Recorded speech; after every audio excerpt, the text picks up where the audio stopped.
Magandang hapon po sa inyong lahat. I am Maria Joeline Adriano. And ako po si Selena Villar. So we are students from the UP Asian Center. And kami po yung moderators for this forum. So this forum, entitled Democratic Governance and the Future of the University, is a joint effort of the faculty, staff, and students of the Asian Center. We will be joined by distinguished guests as our speakers and reactors. We also like to recognize the students from other units, colleges, and other universities who gave their time to be with us today. Ayan, so bakit nga po pala tayo nandito ngayon?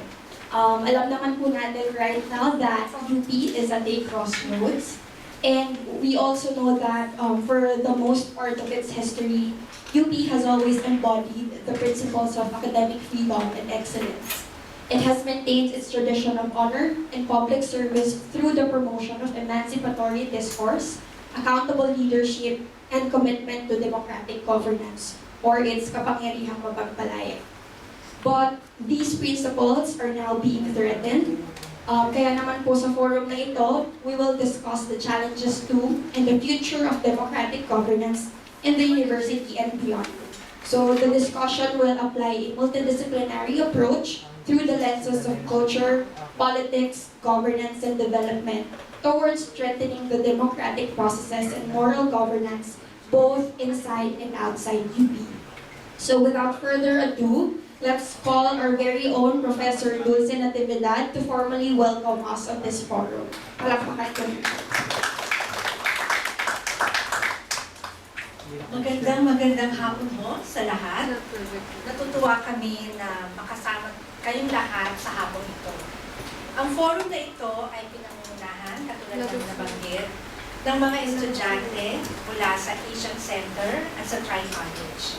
At sinusuportahan naman ng mga faculty at staff na naniniwala na ang isyong democratic governance ay mahalagang mapag-usapan. Dahil ito ay tungkol sa mga proseso, tungkol sa integridad, at tungkol sa buhay ng ating universidad.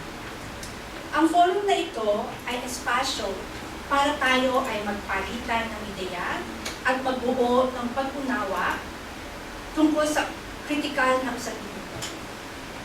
Bilang panghuli, gusto kong batiin ang mga estudyante ng Asian Center at ng Tri-College. Kasi sa pangunguna nila sa pag-organisa ng activity na ito, pinapakita nila na sineseryoso nila ang papel bilang mga ng bayan, bilang mga panlipunang kritiko. So, kami ay natutuwa na magkakaroon tayo ng ganitong bahaginan ng hapon. Salamat.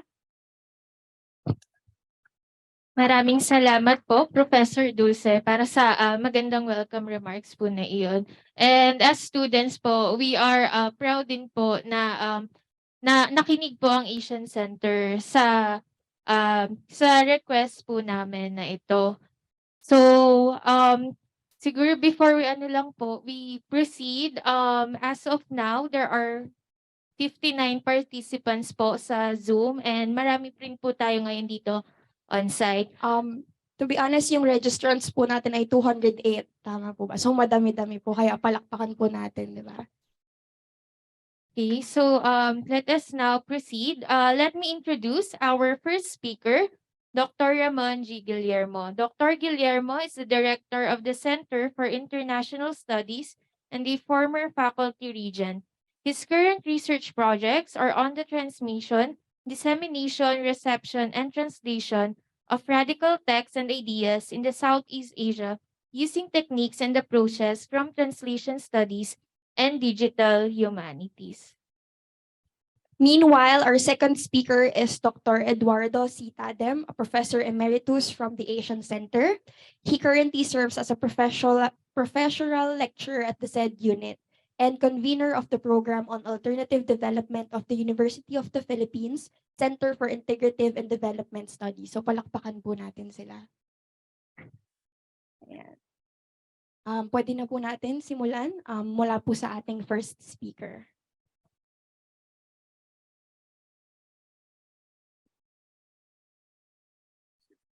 Hello? Ayan, sorry. Ayan, so magandang hapon at maraming salamat sa inyong pagdating. Salamat sa mga nanonood sa YouTube ngayon. Salamat sa mga dumalo ng personal dito sa ating talakayan. Salamat sa mga nag-organisa nito ng mga mag-aaral ng Asian Center. Salamat sa pagdating ng ating Professor Emeritus Lito Mananili at sa lahat pa ng mga dumalo ngayong hapon. At tawag dito, yun nga dito sa ating mga nagiging mga talakayan, marami na rin kaming iba't ibang mga kolehiyo na pinuntahan para talakayin ang paksain na ito. Ito'y dahil sa Lunes ay magkakaroon ng University Council meeting ang Diliman at tatalakayin ang magiging tugon kumbaga ng UP Diliman community dito sa ilang mga nangyari nitong nakaraan. Kaugnay halimbawa ng pagpili ng ating mga presidente, ng ating mga chancellor, at siguro ang nais natin gawin ay gawing mas pangkalahatan, mas general yung ating magiging diskusyon imbis na tumutok lamang sa isang event or dalawang events nitong nakaraan. Kaya naghahanda tayo sa ganyan. Naalala ko tuloy noong 20 years ago, I was involved in a kind of campaign in UP also, not just UP Diliman. I think this is not just a UP Diliman issue also, it's a UP system issue. Our campaign at the time, I think 2001, was about revitalized general education program. And in that program, we had some objections to it because it sort of made all the subjects in general education optional or electives. So naging napalaking usapin ito sa UP system at saka sa UP Diliman.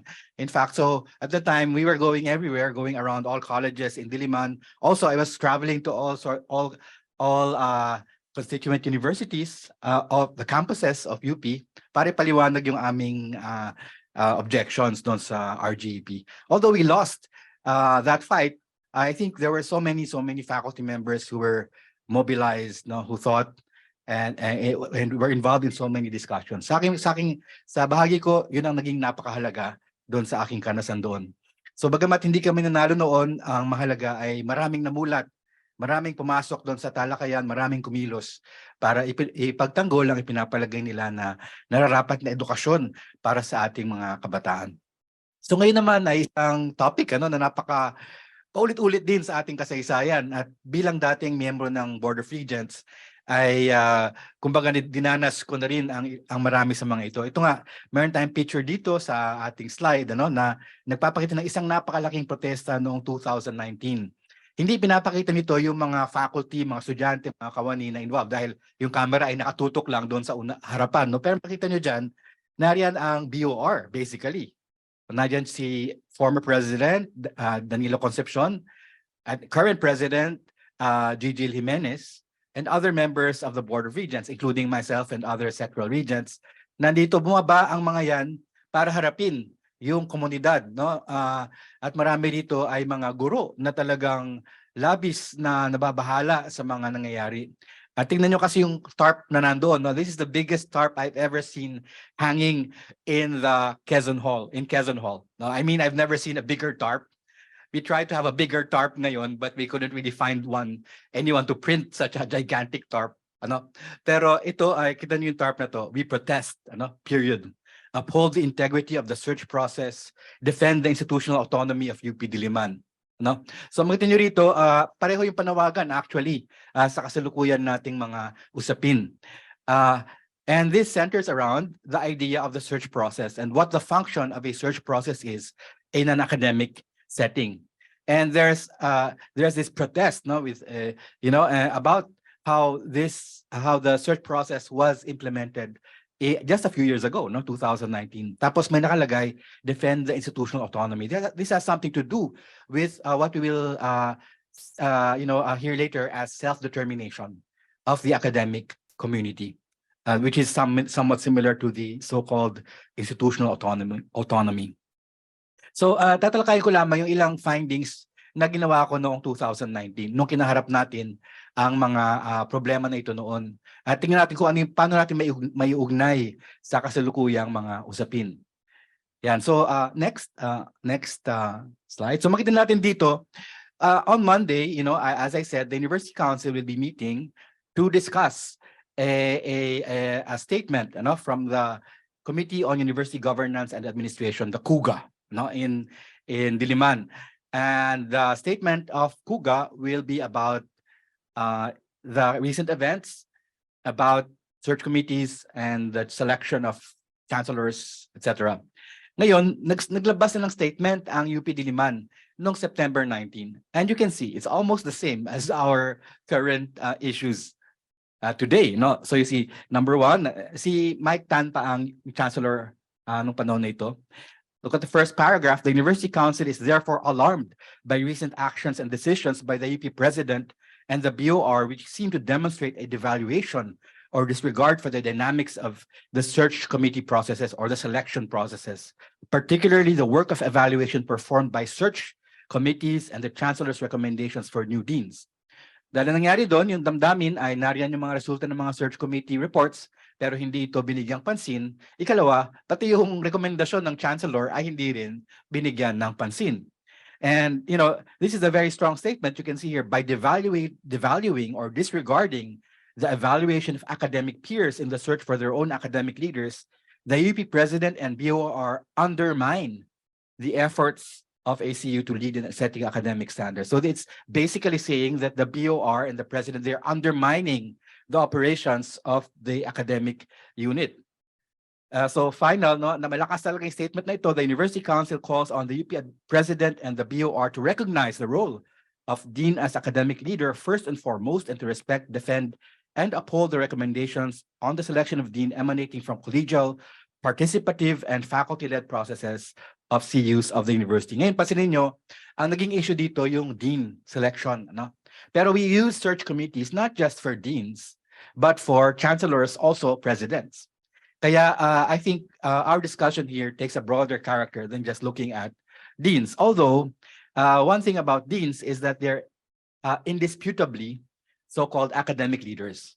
Yung question is, one question we can ask, yung mga chancellor ba, mga academic leaders, are they expected to be academic leaders? Of course, that can be a matter of discussion or debate. Even the president, no? Can we look at the president as some kind of academic leader? That's something to debate about, di ba? Pero yun nga, at this level, at this broadest level, we're talking about search committee processes, right?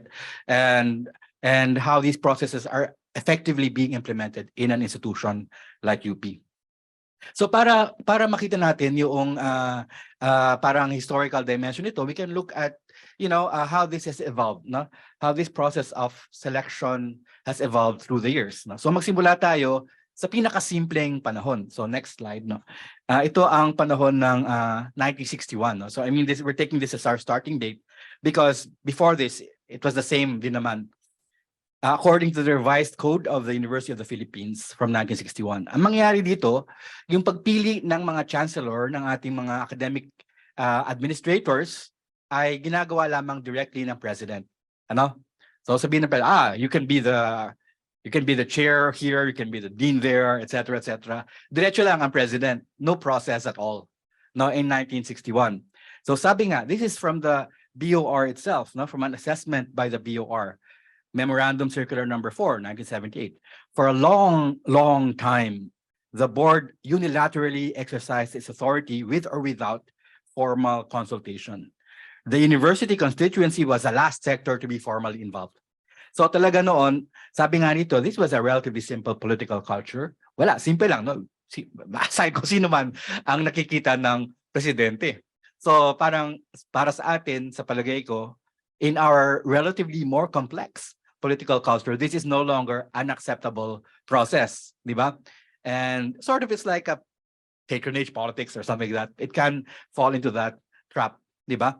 So so nakita nila na hindi ito angkop.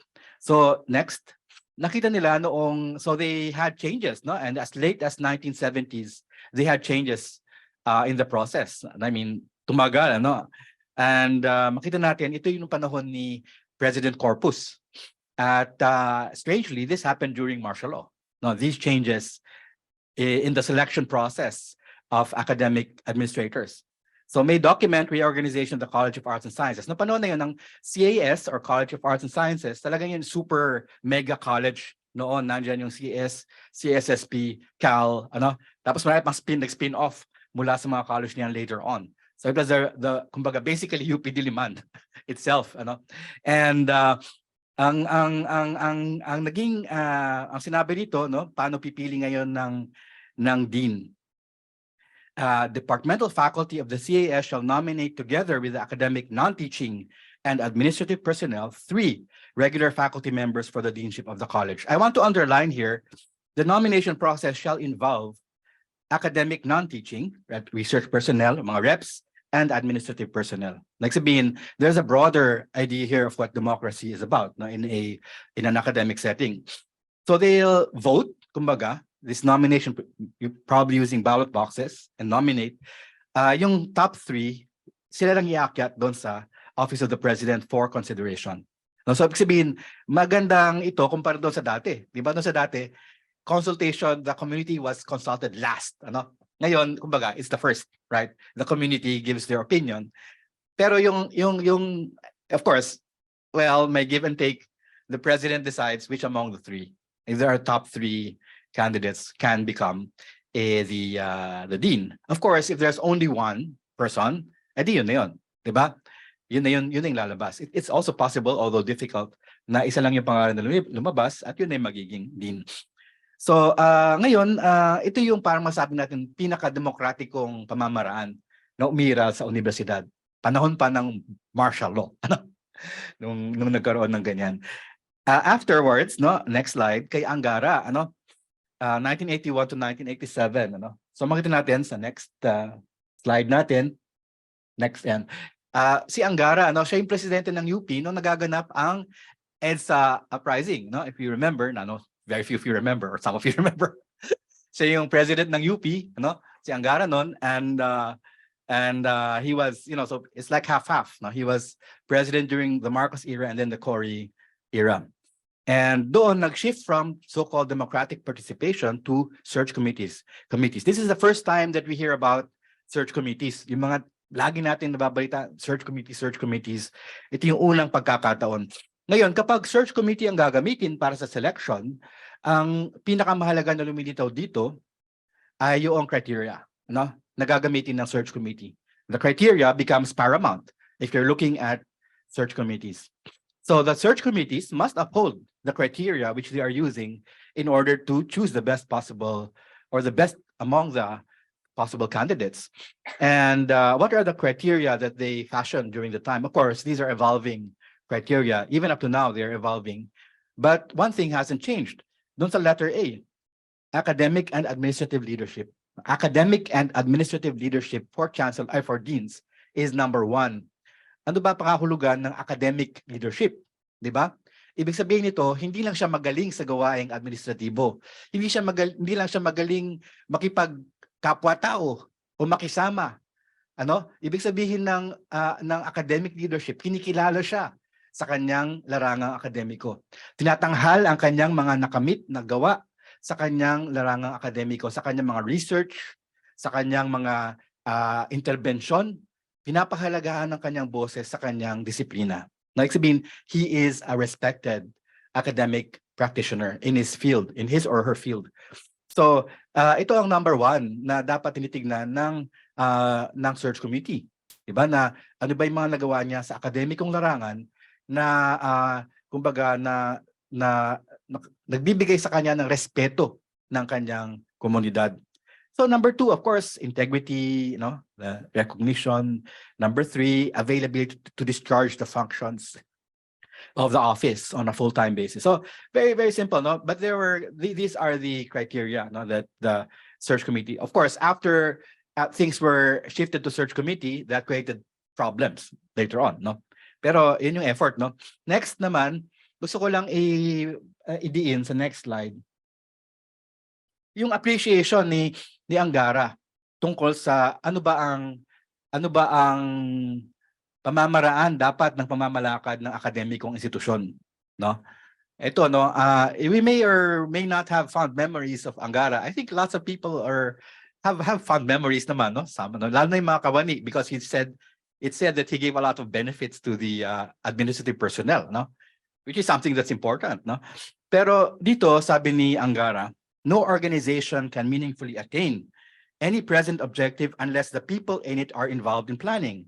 And this should even be more so in the case of schools or universities, where collegial decision-making is essential. If the faculty is left out in the definition of institutional targets, then the school administration should not logically expect faculty cooperation. Dito, makita niyo yung salitang collegial decision-making process. So we discussed earlier what it means to be an academic leader. What does it mean to be collegial?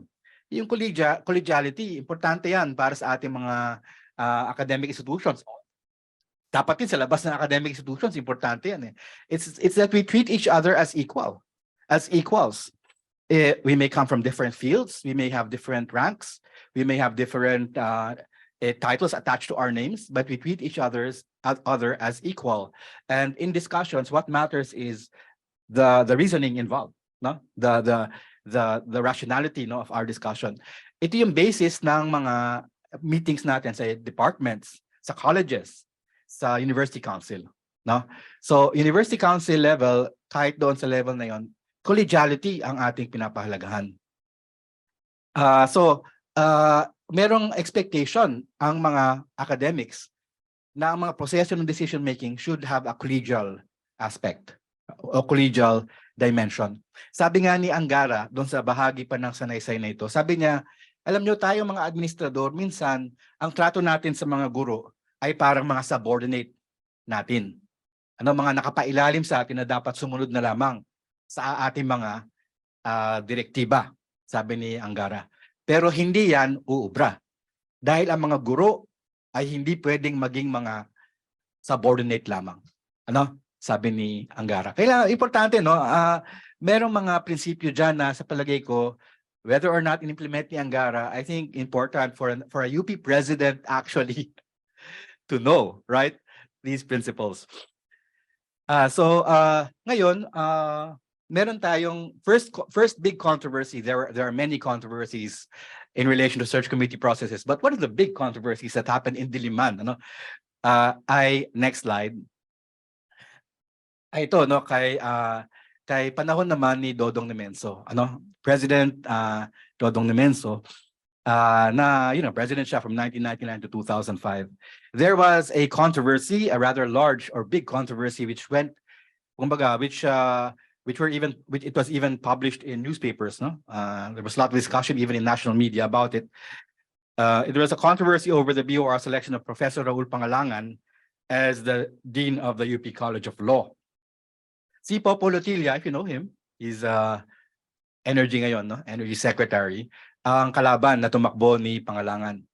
Popo Lotilla was far more popular than Pangalangan in the College of Law. And yet, the BOR chose Pangalangan as the dean.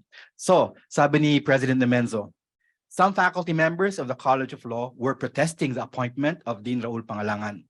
Thus, they were requesting, number one, the release of documents upon which the board based its decision, meaning that they were looking for the justifications for that decision. Number two, a chance to air their views before the Board of Regents. So they wanted a dialogue with the Board of Regents. Pansinin niyo na ito rin ang ating mga ipinapaglaban noong 2019 pa hanggang ngayon. Gusto nating malaman ang mga justifications o kumbaga may question tayo tungkol sa mga justifications sa mga nangyari mga pagpili at ikalawa kailangan nanawagan tayo ng isang pag-uusap na yun nga nakakaharapin tayo bilang isang komunidad. Ngayon, noong 2019, nung nagkaroon ng kontrobersyal na pagpili ng dekano ng Virata School of Business, at saka ng College of Engineering, yung Dean of the College of Engineering was not a licensed engineer, yung napiling Dean ng VSB, Virata School of Business, was by far the least academic of all of the candidates running for office. Galing BIR, and also other colleges, nagkaroon ng mga issues noon. Noon, hiningi natin ang same thing, ilabas ang documents. Walang nangyari sa panahon nito ni Danny Concepcion. Pero nung panahon ni Dodong Nemenso, what he did was, even if the decision was not easily acceptable for the college floor, he did what they asked. Una, he faced the university council to recapture our sense of community. In this regard, already talking about community, Dodong Namenso was already, living or was already practicing collegiality. Sabi niya, hiningi na lang mag-usap tayo doon, di mag-usap tayo. So number one, he said, what was the reason for our reason for selecting Pangalangan? Academic leadership, no? So sabi niya yan, if you look at the CVs, etc., then wala naman tayong dispute about academic leadership, sabi ni Dodong. Now, if you compare their academic credentials, you see, Pangalangan is far advanced. Parang ganun, no? Yung sinasabi niya. Diba? So he was still working within the acceptable norms of discussion. Diba? Now you have to have a justification and you have to back that justification up. And that was what he was trying to do. Kasama niya noon si Faculty Regent Randy David, also explaining the same points. So they came, kumbaga, to the University Council and faced the music. Even if it was not the whole BOR, at least they came to represent the BOR and its decision. So ito ay isang palagay ko magandang precedent. If there's questions about search committee results, then there should be a discussion. There should be a discussion about justification, about etc. na hindi nangyayari na nitong nakaraang mga taon. So dahil sa mga controversy na ito ay nagkaroon ng mga initiatives. Look at that. This is during Nemenso's term still.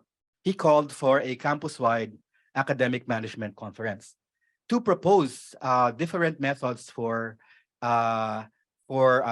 choosing leadership in colleges. By the way, si Dodong Nemenso ang dean noong CAS nung talagang direct voting ang ginagawa nila. So ngayon, they're in the campus-wide academic management conference.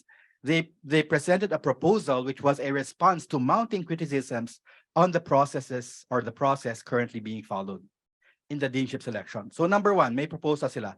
A search process managed by the college. The chancellor shall not constitute the search committee. Instead, the college will manage the process. It will identify its nominees following a procedure acceptable to its constituents. So pati yung procedure ay tatalakayin ng constituents. Ano yung ating process na gagamitin para mapalitaw yung ating kandidato? Then the chancellor chooses from among the nominees and submits her recommendation to the president and the board. So there will be a search process, but the process will be managed directly from below and according to a procedure that they have agreed upon. May letter B pa, Option A, option B next, Option B, no search process is conducted. However, a college may submit the name of a nominee unanimously agreed upon by the faculty. So pwedeng, yun, wala nang search process. Magbotohan na lang tayo, sabi nila. Problema lang dito, unanimous. And in large colleges, that's impossible. Almost impossible to have unanimous vote, for a single person, baka may parang medyo problematic yung ganun. For small colleges or units like siguro Asian Center, they could have unanimous selection of their dean, Kaya lang pagka malaki, mahirap yan, Mahirap na ang unanimous. Although it's not totally impossible. So makita niya may dalawang alternatives silang present. Una, voting. Ikalawa, search committee managed by the college. This is in response to previous complaints, Ngayon, ang nangyari dito, sabi lang dito, these two alternatives adhere to the principle of self-determination. This is not the first time and the last time it would appear. Self-determination is important in these processes. Ngayon, itong proposal, na-approve ito ng BOR. You see, and there were applications of it afterwards. So you see, may ibang mga process din na pinagdaanan ang UP na ginamit siya sa pagpili ng kanyang mga deans. Not exactly what we're doing now, I mean, parang mas okay pa nga itong dating process na ito, next.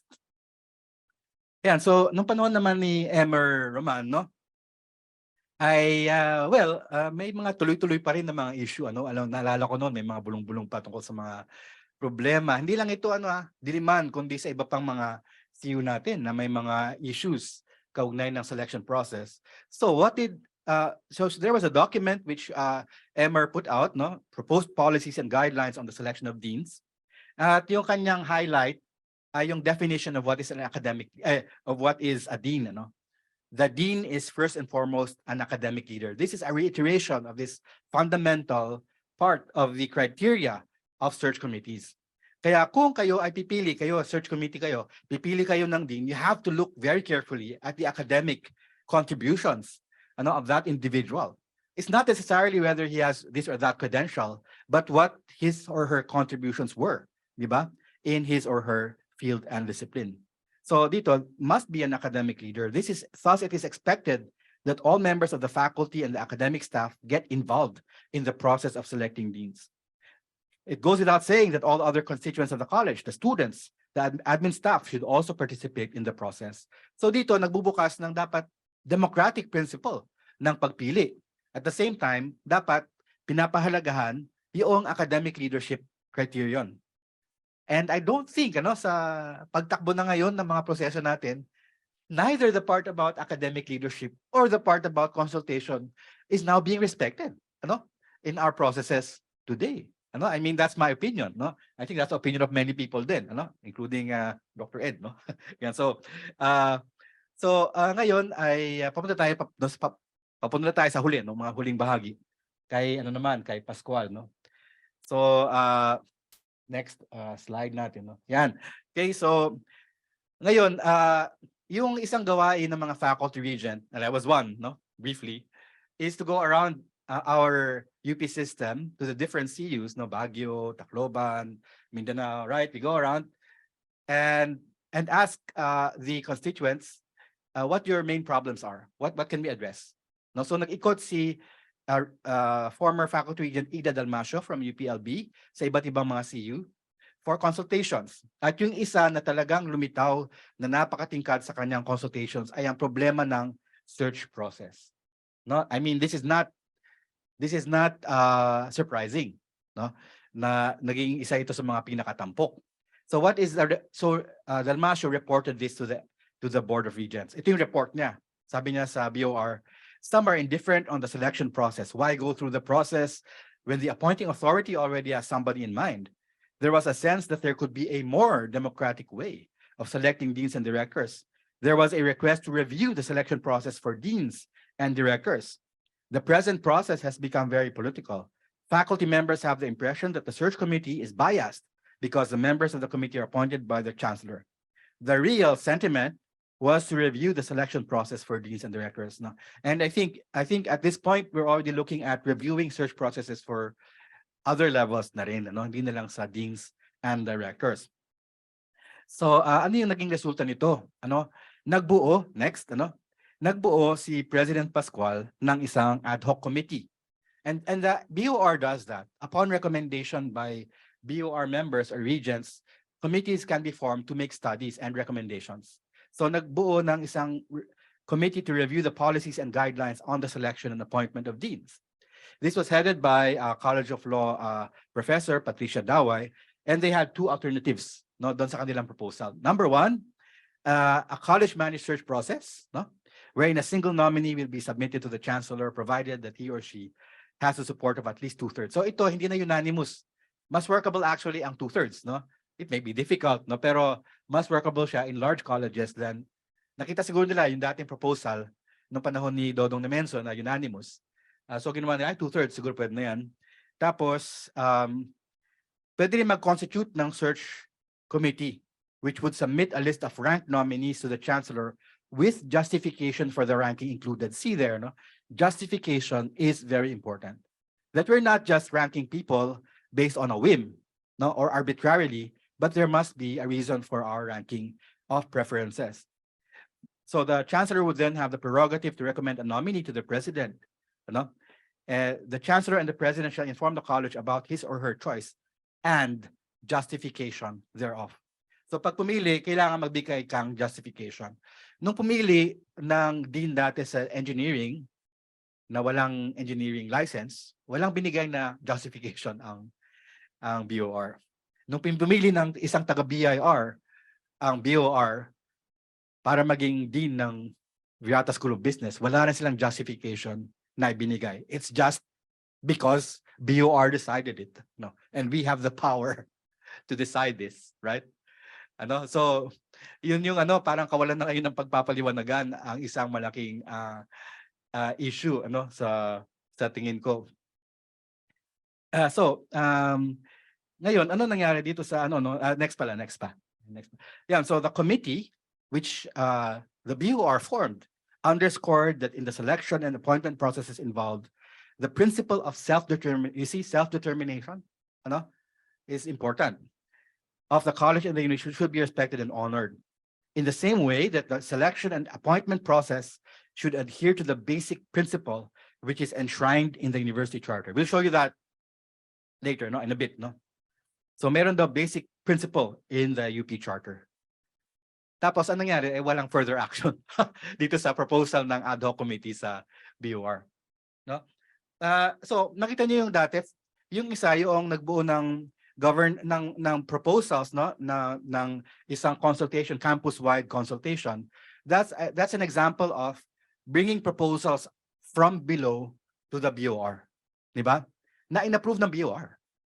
Now this example of from above trying to make changes, but nothing happened sa level na ito. Siguro may alam ko naman, no panahon ni Pascual, maraming mga committees na binuo na may mga output, may mga recommendations, pero wala nangyari eventually.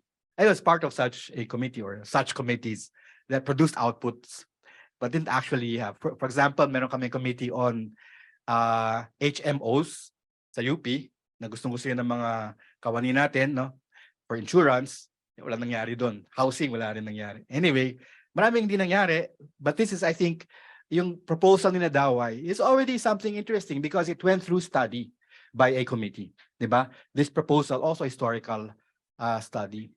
Kaya we have precedents, actually. We have presidents, we have previous ideas which can help us out in our current predicament, So next, tingnan natin yung principles sa UP Charter, Sa UP Charter mismo, nandoon ang importante, the university should provide democratic governance in the university based on collegiality, representation, accountability, transparency, active participation of its constituents. Di ba? Dapat lang, di ba? Nariyan yan sa ating charter eh. At naroon na mismo yung democratic governance. Where are you democratic governance, Where are you collegiality? Pero nandiyan naman sa ating UP charter sana ang mga bagay na ito. And next, para makita lang natin yung detalye, makita natin, there is nothing in the UP charter which prevents us from developing or presenting or proposing more democratic mechanisms for the selection of either the dean or the chancellor. There's nothing in there. So, paano yung chancellor? Upon nomination of the president, following a process of consultation with the constituents based on standards and guidelines set by the board. Yun din ang sa dean, based on standards and guidelines set by the board. So you see, for example, noong 1977, tinanggap ng Board of Regents ang proposal na maging direct democratic voting ang voting sa CAS. And that was implemented. So because that became the standards and guidelines set by the board, right? And yun nga, anong panahon na nagkaroon ng proposal from the campus-wide committee on governance, inapproved din ng BOR yun because those are the standards and guidelines set by the board. We can actually have more democratic, more collegial, more accountable processes enshrined in our processes.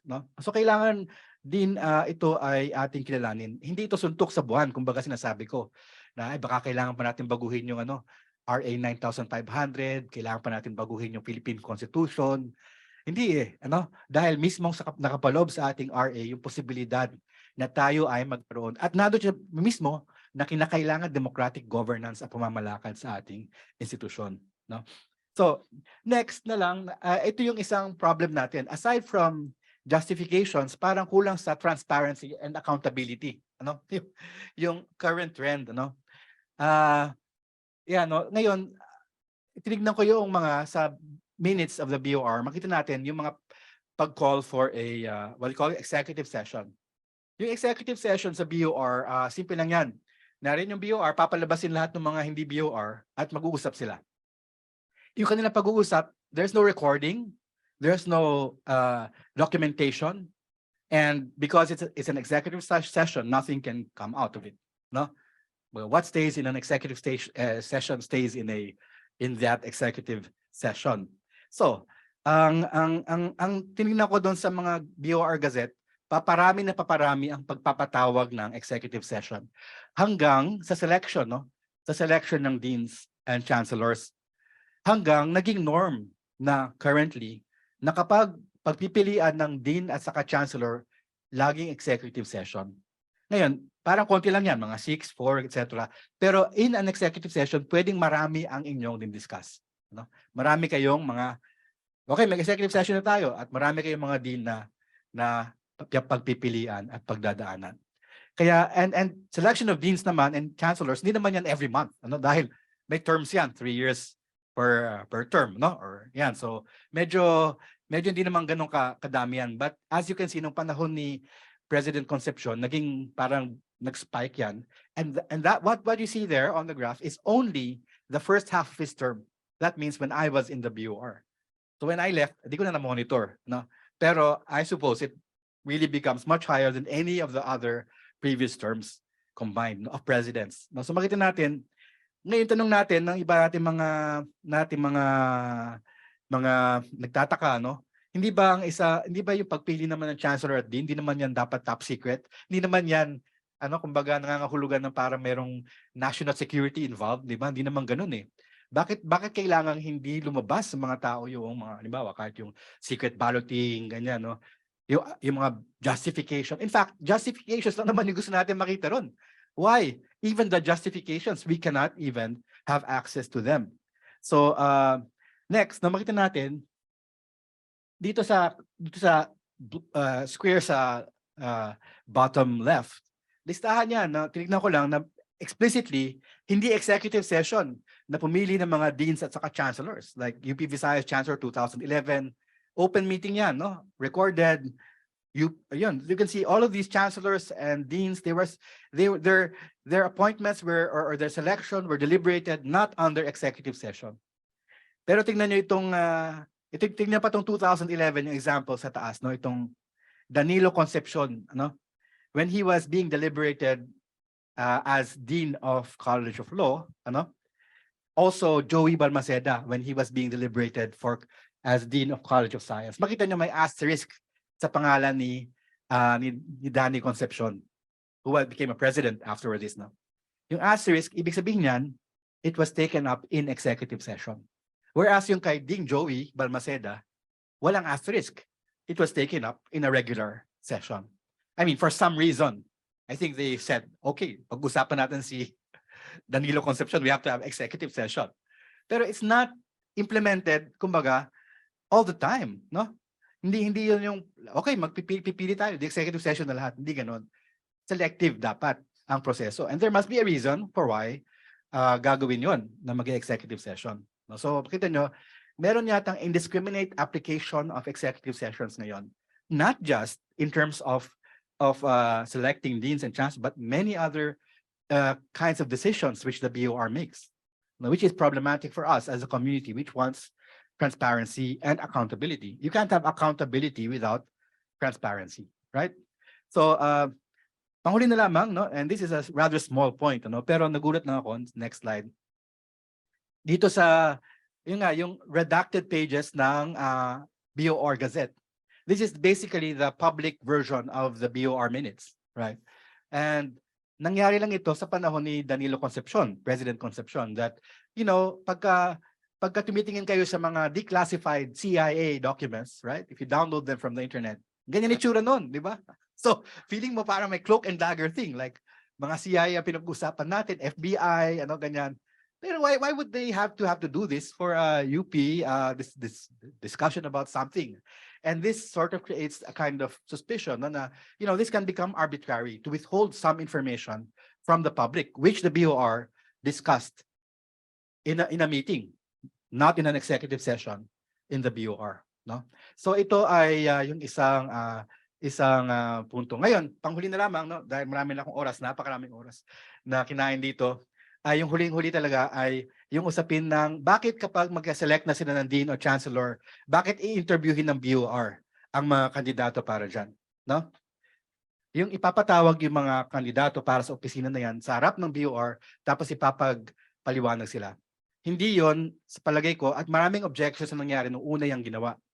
Hindi yun nararapat. Unang-una, dahil gumawa na ng search committee na may criteria na inilabas, na may recommendations na yung search committee bumabayan hanggang sa pinakamababang level, sa pinakamababang level ng mga unit na akademiko. To all those complexities and nuances, the BOR wouldn't have any idea what's happening at that level. Pero nasa search committee yan, ginawa ng search committee yan. Nandun na sa report. So all they have to do is refer to the search committee report. Ikalawa, marami namang public fora, and in those public fora with the community, the BOR is invited, right, to observe how the candidates interact with the community, to observe how they answer questions, and in fact, they can even ask their own questions, openly, in public, di ba? To observe the leadership qualities of the candidates. Hindi kinakailangan na ipatawag ng BOR. Bakit? Yung isa pang masamang, they become sort of like a hiring body, parang naging HR sila na nag-hire ng mga tao, nag-interview ng gusto nilang i-hire. Ngayon, may isang problema dyan. It can become, there can be things there discussed which are not, kumbaga, disclosed to the public. Halimbawa, sabihin ng BOR, kasi mag-isa-isang interview yung mga yan. Ikaw, aaprubahan mo ba yung plano ko? Sabihin sa kanya. Hindi ko aprubahan yan. That's against my principles. Sabihin naman ng isa, ikaw, aprubahan mo ang plano ko. Oo, sir, aprubahan ko yan. You can be sure of that, no? It generates a relationship of patronage with those who are running, no?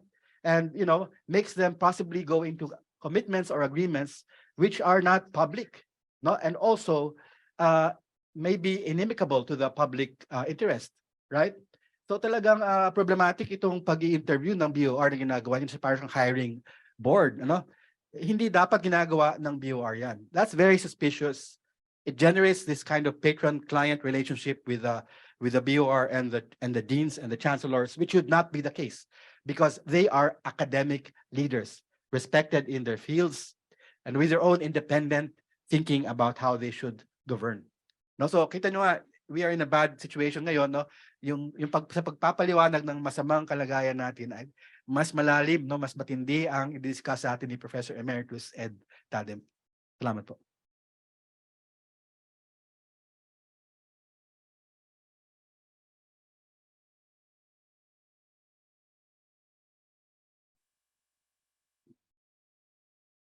Pwedeng pagpasin nila.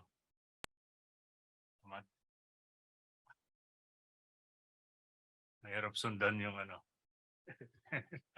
yung ni kasamang Bowman. Pero susubukan ko.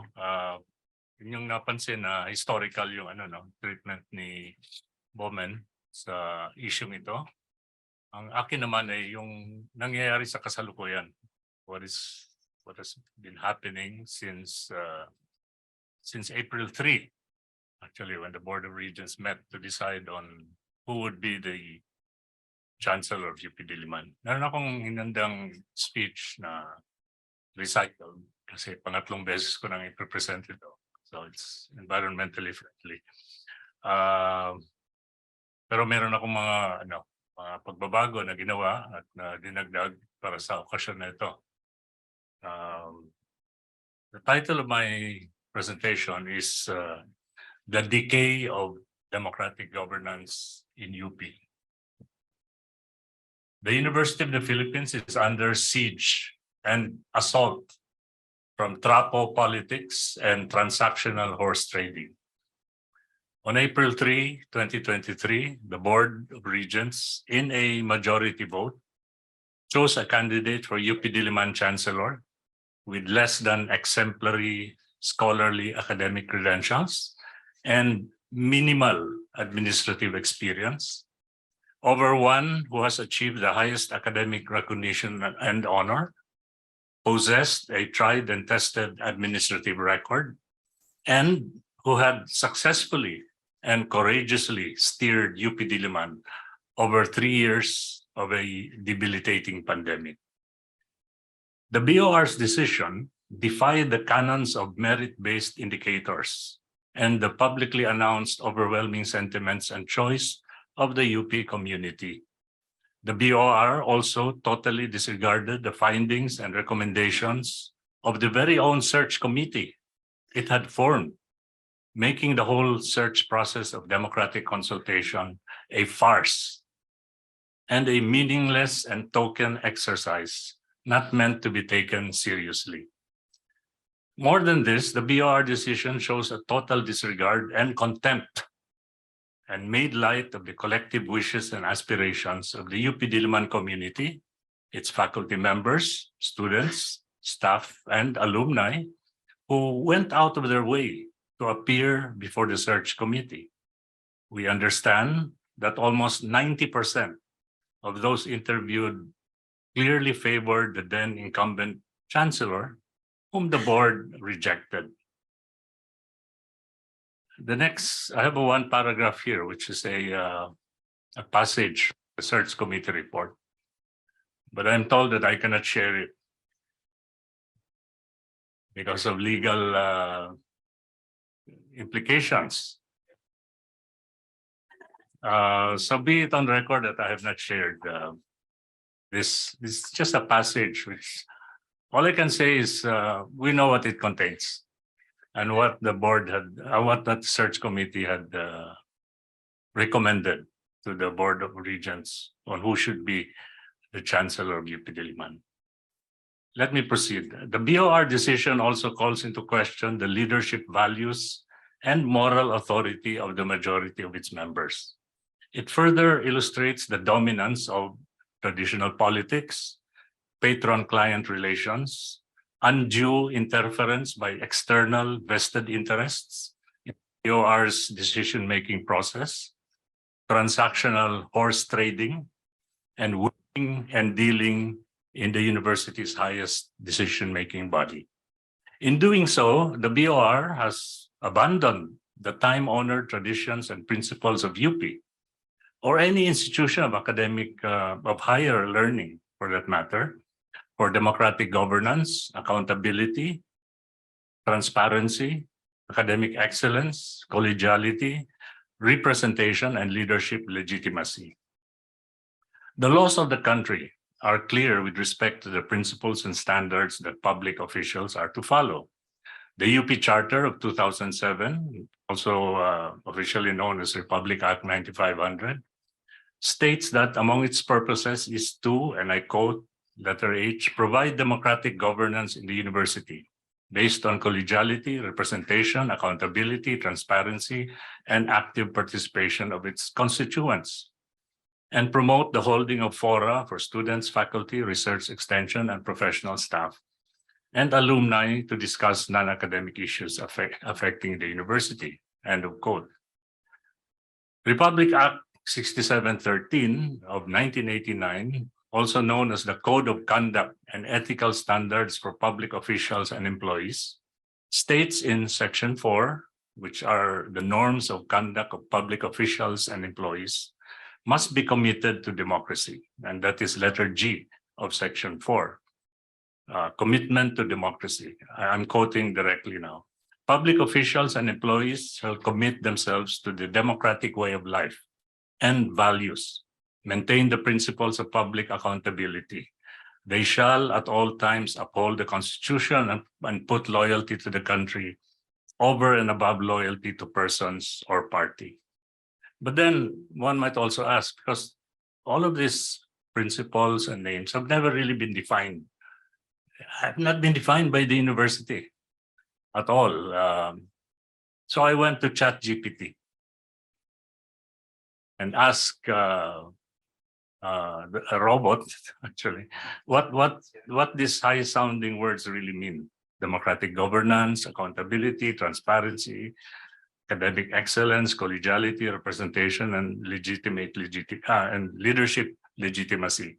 Are they just abstract notions that one can liberally express, but under no obligation to seriously put into practice? Here is what ChatGPT says. And by the way, if you've been following the developments on this artificial intelligence language platform, Cambridge as well as Elsevier has now announced that pwede na raw gamitin ang ChatGPT for academic papers. Pwede na raw. But you must cite ChatGPT as your source. You cannot just put it down and claim that sa'yo ito galing. No? You have to say, according to ChatGPT. Pero wag niyo namang abusuhin. At yun lang yung sinasite nyo. Wala kayong ibang sinasite sa paper nyo. Anyway, here is what this AI model says. Number one, democratic governance refers to a system of governance in which decisions are made through a democratic process with input from all members of the academic community. In a democratic governance system, everyone has a voice and a vote in matters that affect the institution. And this helps to ensure that decisions are made fairly and that the needs and perspectives of all stakeholders are taken into account. Number two, accountability refers to the responsibility that individuals and institutions have for their actions and decisions. In an academic context, accountability is important for ensuring that all members of the community are treated fairly and that institutional resources are used effectively. It also means making decisions that make sense. Number three, transparency refers to the principle of openness and clarity in communication and decision-making. In academia, transparency is important for promoting trust and accountability. And this includes making institutional policies and procedures easily accessible, providing clear explanations for decisions, and this is very important, disclosing conflicts of interest. I would like to elaborate a bit on this issue of conflict of interest. As a Board of Regents, if you are a member of a fraternity or a sorority, and you're with the Board of Regents, and then among the candidates for president, dean, chancellor, are members of the same fraternity and sorority, or any organization for that matter, isn't it just and ethical and decent that you should inhibit yourself, recuse yourself from making a decision on this? Kasi alam natin, umulan man o bagyo, lumindol man o pumutok ang bulkan, gumuho man ang UP, you will always vote for your brother or your sister. That is the cardinal practice among members of fraternities and sororities or any tightly knit organization. And you're not going to consider merit, you're not going to consider academic qualifications, you're not going to consider any other qualification other than that brad mo yan o sis mo. At yan ang nangyayari, conflict of interest yan. Pero hindi sinusunod yan. I don't think it has ever been followed as a rule in decisions made by the Board of Regents, particularly since for several years now, a certain fraternity has been lording it over the Board of Regents. Number four, academic excellence refers to the pursuit of high standards of scholarship, teaching, and service in an academic setting.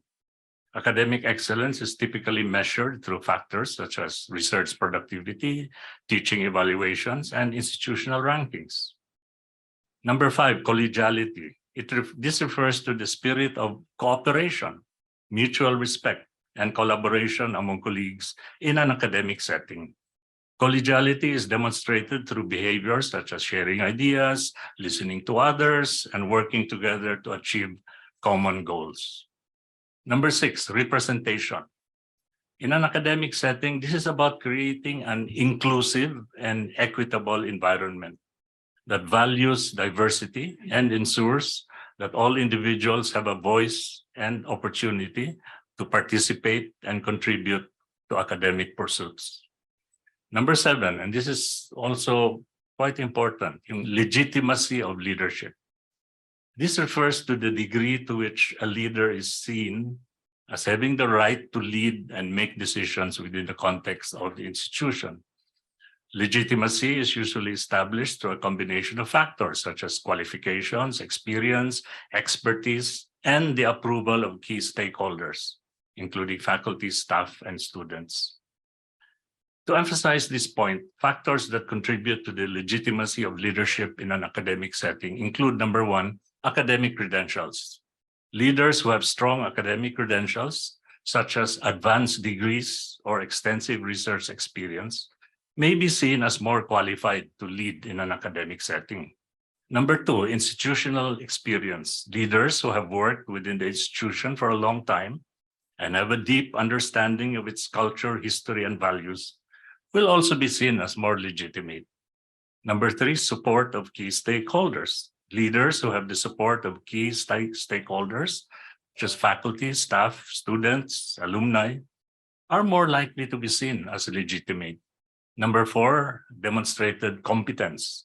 Leaders who have demonstrated competence in their roles, such as achieving positive outcomes or implementing successful initiatives, may also be seen as more legitimate. And number five, transparency and accountability. Leaders who are transparent in their decision-making and themselves accountable to the institution's values and goals may be seen as more legitimate. Ang galing ng ChatGPT, no? Kuhang-kuha nila. Tanungin, naiintindihan ba ng Board of Regents itong mga values, principles na ito? O parati lamang nilang santabi kasi mas nangingibabaw yung kanilang personal interests, yung influence from external players, yung wheeling and dealing, yung horse trading. I'll scratch my back if you scratch my back and I'll scratch yours. Yung mga ganong parang ganon ang nangyayari. Anyway, on April 10, 2023, or 7 days after the BOR decision, an open letter was sent to the UP president calling on him to, quote, demonstrate transparency and accountability, unquote, by publicly disclosing the basis for choosing the chancellor and, quote, encourage other regions to do the same. Furthermore, the letter urged him to make the search committee report accessible in order to inform the UP community of the basis of the selection and thus be more informed about the process and its outcomes. The open letter, which was open, so sent to the public, but it was also sent to the office of the president through the office of the university secretary. This open letter was signed by 16 emeritus professors and 27 other faculty who are current and former university officials, so mga deans, chancellors, vice chancellors, vice deans, etc., etc. Now, this call for transparency and accountability is premised on no less than the Philippine Constitution, whose Article 3, Bill of Rights, Section 7 states, and I quote, "The right of the people to information on matters of public concern shall be recognized. Access to official records and to documents and papers pertaining to official acts, transactions, or decisions, as well as to government research data used as basis for policy development, shall be afforded the citizen, subject to such limitations as may be provided by law." And then you also have Republic Act 6713 of 1989, which I cited earlier, the Code of Conduct and Ethical Standards for Public Officials. In Section 4, norms of conduct of public officials and employees must be responsive to the public. And I quote directly, "Public officials and employees shall extend prompt, courteous, and adequate service to the public. Unless otherwise provided by law or when required by the public interest, public officials shall provide information of their policies and procedures in clear and understandable language, ensure openness of information, public consultations and hearings whenever appropriate, encourage suggestions, etc., etc." And then you also have Executive Order number 2, series of 2016. This was issued by President Duterte very early in his term. when he had not yet gone on a killing spree. Kasi wala pang ano eh. Parang second, wala pa tayong right to information law, no? Freedom of information law, wala pa. So what Duterte did was to issue Executive Order number 2, operationalizes in the executive branch, which includes state universities and colleges, the people's constitutional right to information and full public disclosure and transparency in the public service, and states in Section 3, subtitled Access to Information that, and I quote, every Filipino shall have access to information, official records, public records, and to documents and papers pertaining to official acts, transactions, or decisions, as well as to government research data used as a basis for policy development, unquote. And this is important, no? Kasi maraming maraming mga caveats ito, according to law, ganyan, as long as it doesn't violate whatever. But Section 6 of that executive order states that, and I quote, there shall be a legal presumption in favor of access to information, public records, and official records. So even from a legal standpoint, yun ang presumption mo. Now you have that right, and that right, public information, stands above all other rights. And Section 15 of further states that, and I quote, the failure to comply with the provisions of this order may be a ground for administrative and disciplinary sanctions against any erring public officer or employee as provided under existing laws and regulations, unquote. Republic Act 6713, the Code of Conduct, also states that in the performance of their duties, all public employees, all public officials and employees are under obligation to act promptly on letters and requests. All public officials and employees shall within 15 working days from receipt thereof respond to letters, telegrams, or other means of communications sent by the public, and the reply must contain the action taken on the request. Now, 30 days have gone by since the open letter was sent to President Jimenez, and the only response so far of the UP president was to acknowledge receipt on April 17, so within 15 days naman, no? To some of the letter's signatories. Not all signatories received this letter, saying that he will refer the letter to the Board of Regents for proper attention. We have been informed, however, that in the BOR meeting of April 17, 2023, the open letter was not on the agenda, and therefore it was not discussed. On Monday, May 15, so this is this coming Monday, the University Council of UP Diliman will hold a special meeting to deliberate on a draft resolution of the Committee on University Governance and Administration, or CUGA, calling for, I quote, more transparency and accountability in the appointment of UPD officials. The resolution calls for, quote, open sessions and open balloting instead of executive sessions and secret balloting, to make public the appointment-related recommendations at every stage, and that the highlights of search committee reports should be made public. April 3, 2023, tandaan natin date na ito, will go down in the 119-year history of the University of the Philippines as a day of infamy and shame, with the travesty of justice and repudiation of rational decision-making that took place on this day. University governance has reached one of its lowest points ever. Furthermore, the BOR, as presently constituted, may have seriously damaged and compromised its credibility as a body that can make informed, impartial, and just decisions for the good of the university, its community, and the Filipino people. As we have seen from Professor Bowman's discussion, this is not the first time that the BOR has exhibited such total disregard for the public interest and the principles of democratic governance. So it's already a matter of record that this overbearing and haughtily arrogant conduct has been going on for several years now. As a response to the undemocratic decisions of the BOR, a movement for democratic governance in UP, or MDG-UP, has been organized as a loose coalition of faculty, students, staff, and alumni of UP Diliman that is committed to uphold the principles that the university stands for. Let us all join in this worthy movement and save the university from further deteriorating into a bastion of authoritarian and oligarchic rule by the very few.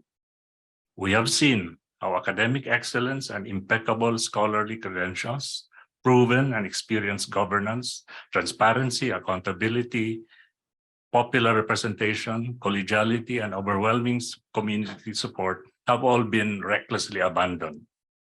The university is or should be in deep mourning. But we should not only mourn and adopt a passive stance. More important, we should also organize and resist those who would wantonly degrade and debase the integrity, the dignity, and the good name of the University of the Philippines. Let us come together and struggle to uphold UP's time-honored and sacred motto of honor and excellence in the service of the people. Thank you.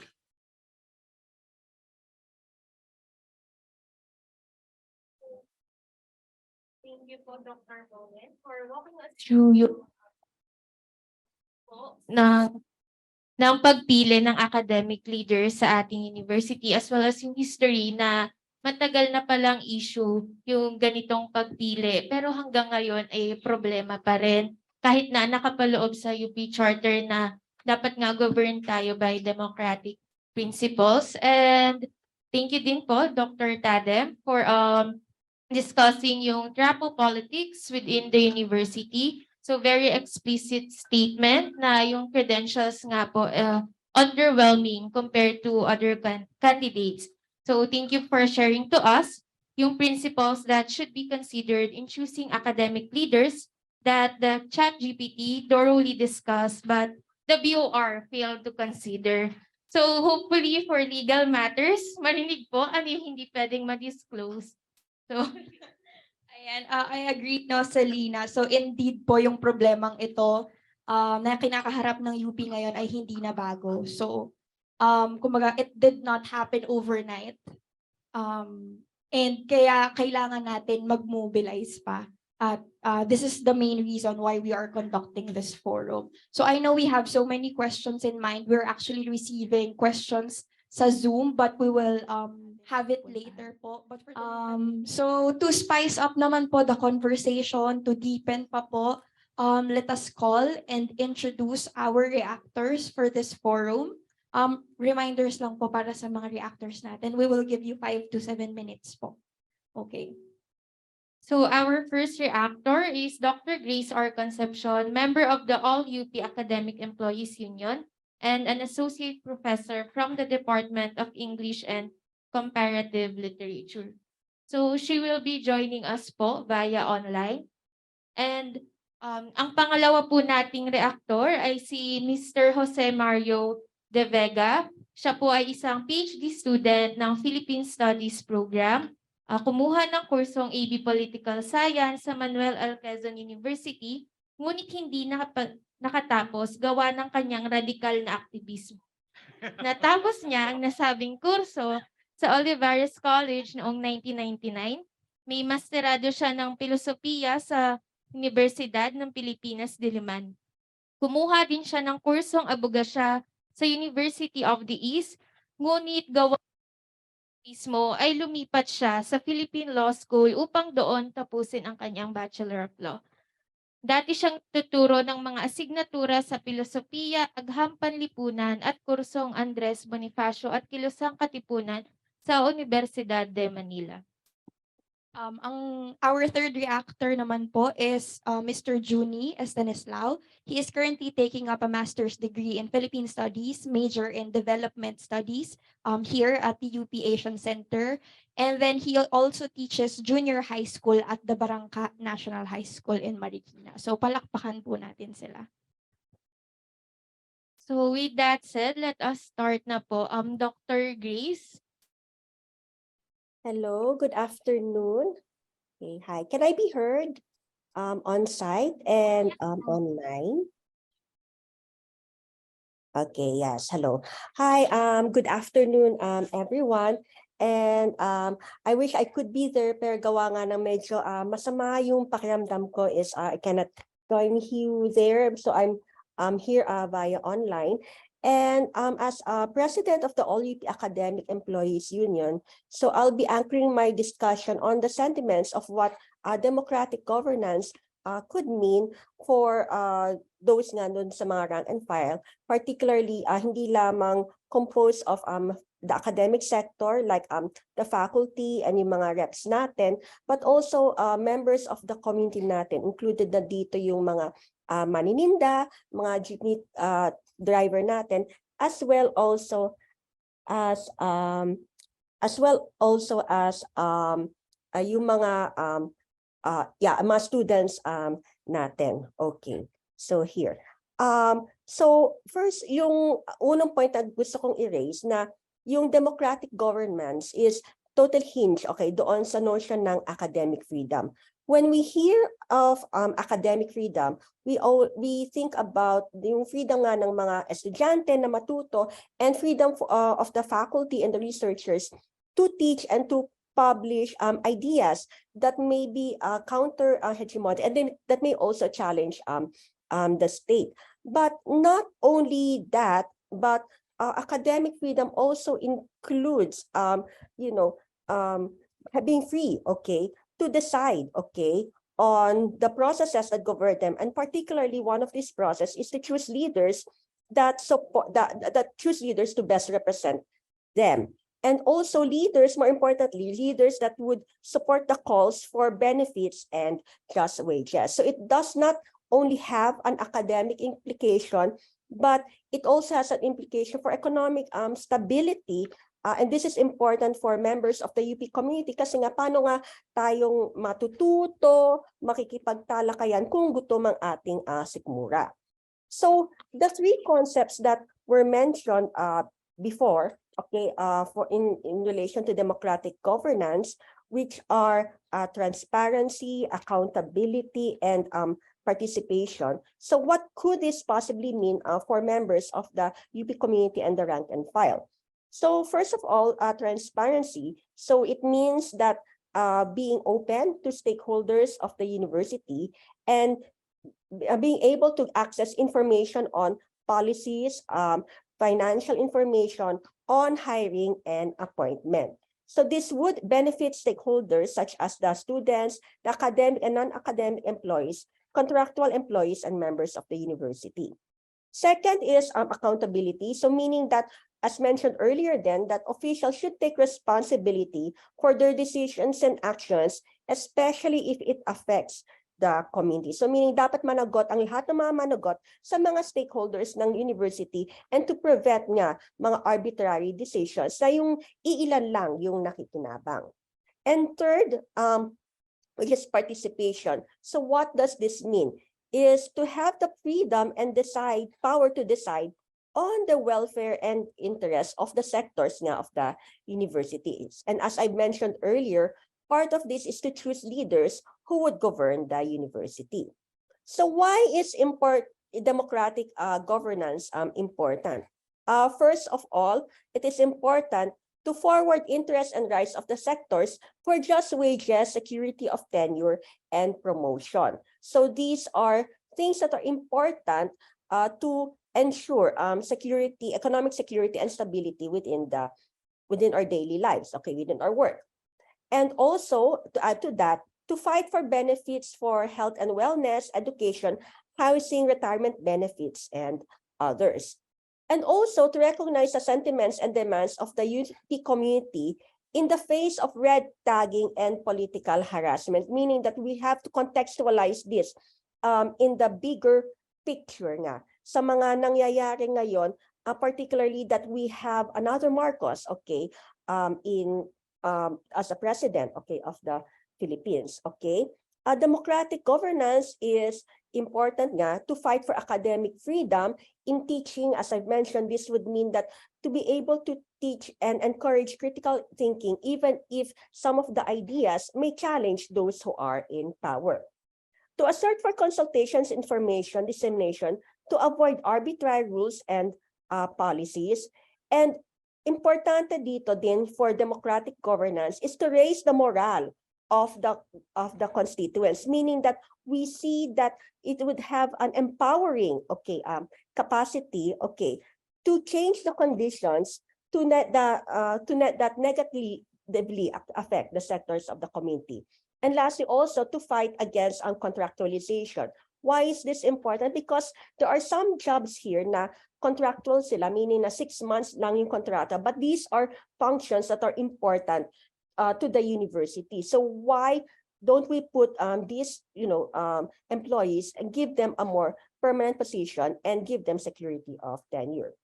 So the critical conjunctures are implications of the lack of democratic governance as linked to the crisis of education. So for one, if we lack democratic governance, the university is in danger to become a tool of the fascist state if there is no democratic governance, okay? Especially in the time of historical revisionism, commercialization of education, and repressive measures. Henceforth, we must stress the liberative character of education and also the public character of UP, meaning na kanino ba tayo naninibihan? Who are we teaching? Why are we teaching? Who is this research for? It is for the betterment of the country. Because at the end of the day, the University of the Philippines should be thought of as the university of the people and not the university of the state that would push, okay, its repressive measures and agenda. So also, in line with this, the OLP Academic Employees Union would support the moves, okay, to push for and democratic governance in UP. So maraming salamat, and initiatives like this would totally be helpful and beneficial in pushing for a more just and a more democratic university that would truly empower the constituents. And also as well, Faculty Regent Carl Ramota has moves to form a committee on the promotion and protection of academic freedom and human rights. Meaning na kung halimbawa ikaw ay member of the university, estudyante, researcher, faculty, kawani, member ng komunidad, na ikaw ay ni-red tag, okay, gawa nga na ikaw ay bahagi ng komunidad ng UP, ano ba ang measures na pwede nating gawin dito? Ano ba ang dapat gawin sa mga trolls that it's not just, speech na katuwaan lang and all, but it is something that would endanger the lives of the sa mga ni-red tag. So thank you very much, and maraming salamat po. Okay. Gandang hapon sa ating lahat.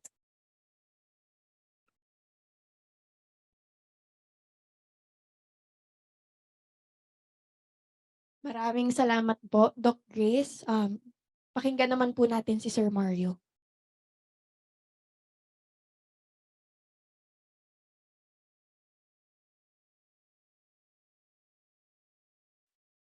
Magandang hapon po sa ating lahat. 5 minuto lang. Anyway.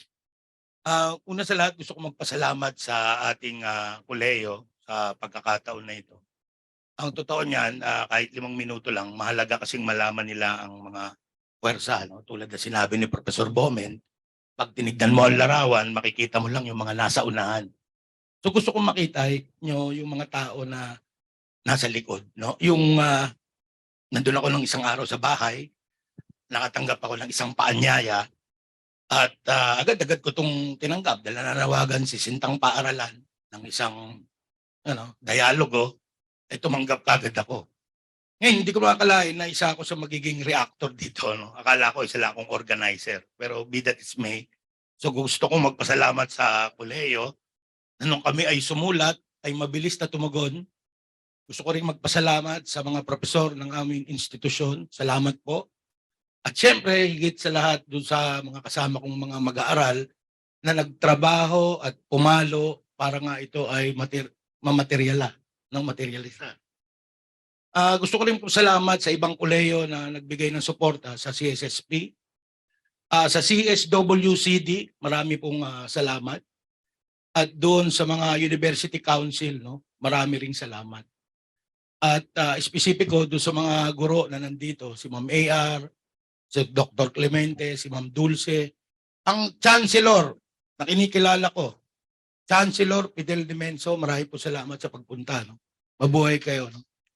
Kahit on record, iba na yung Chancellor. Sa puso ko, ikaw pa rin ang Chancellor. Be that on record. At nasabi ko na yung preliminaryo, meron pa ba ako ilang minuto? Salamat po. Yung as usual, no, napakaganda lang lecture ni Professor Bomen. Talagang academic leader, theoretician, at wala akong masasabi. Dagdagan ko lang ng konti. No? Yung sinasabi niya na di lang ito UPD o UP system na issue. Tama po. Katunayan, I will argue that this is a national issue. Sa isa kong papel ay, hindi ko alam kung binagbabasa dyan sa akademya, doon sa isa kong rant page. Sinabi ko na ang Universidad ng Pilipinas ay microcosmo ng lipunang Pilipinas. Anything that happens here as a reflection to greater society. In fact, makikita nyo sa ating kasaysayan, tayo lagi ang tumitindig bilang mata, tenga at konsensya ng bansa. So ano mangyayari sa bansa ng tinatawag kong barangay kung yung minamahal nating UP Diliman Republic ay makakaptured na ng mga fascist forces o ng mga vulgar display of power players na sinasabi ni Doc Tadem, no? Na agreeable naman ako sa kanya. So, i-relate ko lang nitong nakaraan, nagaganap ngayon itong SEA Games. Siguro napanood nyo naman ang laban ng Gilas Pilipinas sa kanitong United States of Cambodia. Aba, lamang na ng malaki, last 20 seconds, tumawag ng time out yung Cambodian coach. Wala namang batas na nagsasabi na hindi ka pwedeng tumawag ng last 5 seconds, last 1 second. But it doesn't mean that you can, you will do. Because that will become grave abuse of discretion. So marami akong hindi pagkakasundo dito kay Chot Reyes, pero tama yung sinabi niya na this is a question of ethics. It's a question of propriety. So diretso yun na natin sa punto no, yung sinabi ni Doc Bomen, ni Doc Tadem. Hindi ibig sabihin na may power o may diskresyon ang BOR, pwede niyang gawin lahat ng gusto niya. Dahil siya isang maliit na elemento lang ng isang malaking komunidad, which is known as the UP academic community. At ipinakita na ng napakagandang papel ni Prof. Bomen, penge po ako ng link, no? Na historically, laging kaakibat ng liderato ang ating pamayanan, ang ating komunidad. At pinatampok niya pa, ngayon ko lang nalaman, may silbi rin pala itong si Presidente Angara, na kumikilala sa kapangyarihan ng mga tao sa ibaba. At dapat nating ibalik ito. Sige, corporatist siya, politiko siya, pero pinilit niyang maging academic leader. Pinilit niyang makisama academically. At mahalaga ito. Hindi yung nakatago ka lang sa Quezon Hall, puro kayo executive session. Diba? Hindi nyo kami iniimbita sa mga pag-uusap. Bakit po? Napakahalaga yung usapin ng public interest. Tingnan ninyo sa Article 11, Section 1, nakasulat doon, public office is public trust. At yung ikalawang bahagi nakalagay doon, that public officer should always be accountable to the people. Nakalagay po yan dyan. Sa provision din po niya, nandyan din ang provision on impeachment. At nabanggit na sa atin ni Professor Tadem yung provision on yung Republic Act 6713, yung ethical standard.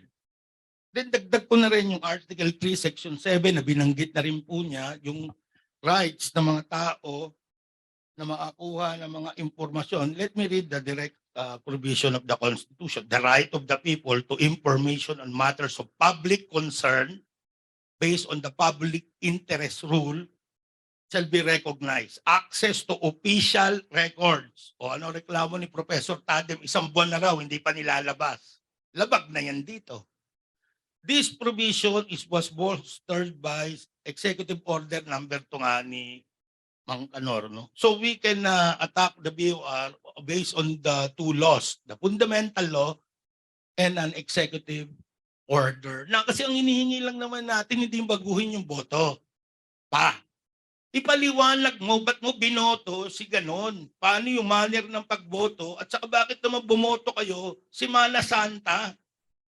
Baka may nagpapapako dyan, may nag-aayuno pa, bago-bago kayo ng date. Hindi rin namin ma-organize yung rally eh.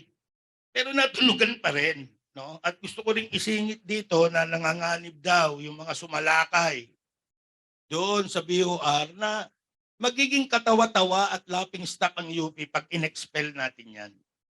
At kung sila i-expel na rin ako dahil hindi ko na ikararangal na magiging graduate ako ng institusyon na to, napapatalsikin nyo yung mga bata na yun dahil naglagay lang ng pintura. If you can tolerate a former president na mapatay na libo-libong mga kababayan natin, you cannot tolerate these young kids na tumugon lang naman sa sinasabi rin ni Padre Florentino sa El Filibusterismo. Nasaan ang mga kabataan na, yun na nga yun eh, nagtakbuhan na nga sa Quezon Hall. Tapos tayo ite-threaten, baka your future will be prejudiced, you will be expelled. Nasa na tama si Professor Tadem eh. Hindi na ito ang UP natin talaga. There are 2 UPs now. The UP BOR and the UP community. So ang silbi ng forum na to ay pumili po tayo. Mamili kayo. Doon ba kayo sa UP BOR? O doon kayo sa UP academic community? Panghuli at bago ako mapaiyak dito, no? Nagpulong kami ni Professor Bowman nung nakaraan, no? Hindi naman scripted, pero nagano kami. Sabi ko, malapa ang ating mga gawain ito ay para pa sa hinaharap. Dahil 20 taon, 100 taon, 200 taon, titignan ng mga susunod na henerasyon, ano bang mga pinaggagawa natin nung pinaharap natin ang issue na to. Napaulit-ulit lang. So sabi ko namin, sinabi ko sa kanya, no, sa ating sisiyap-siyap na mga mumuntintinig, manindigan pa din tayong sumigaw at makibaka hanggang may natitira pang espasyo at pagkakataon. Padayon may pag-asa. So ang aking panawagan mga kapatid, not my BOR, not my president, not my chancellor, defend the institutional integrity of UP Diliman for self-determination. Marami pong salamat. Padayon po.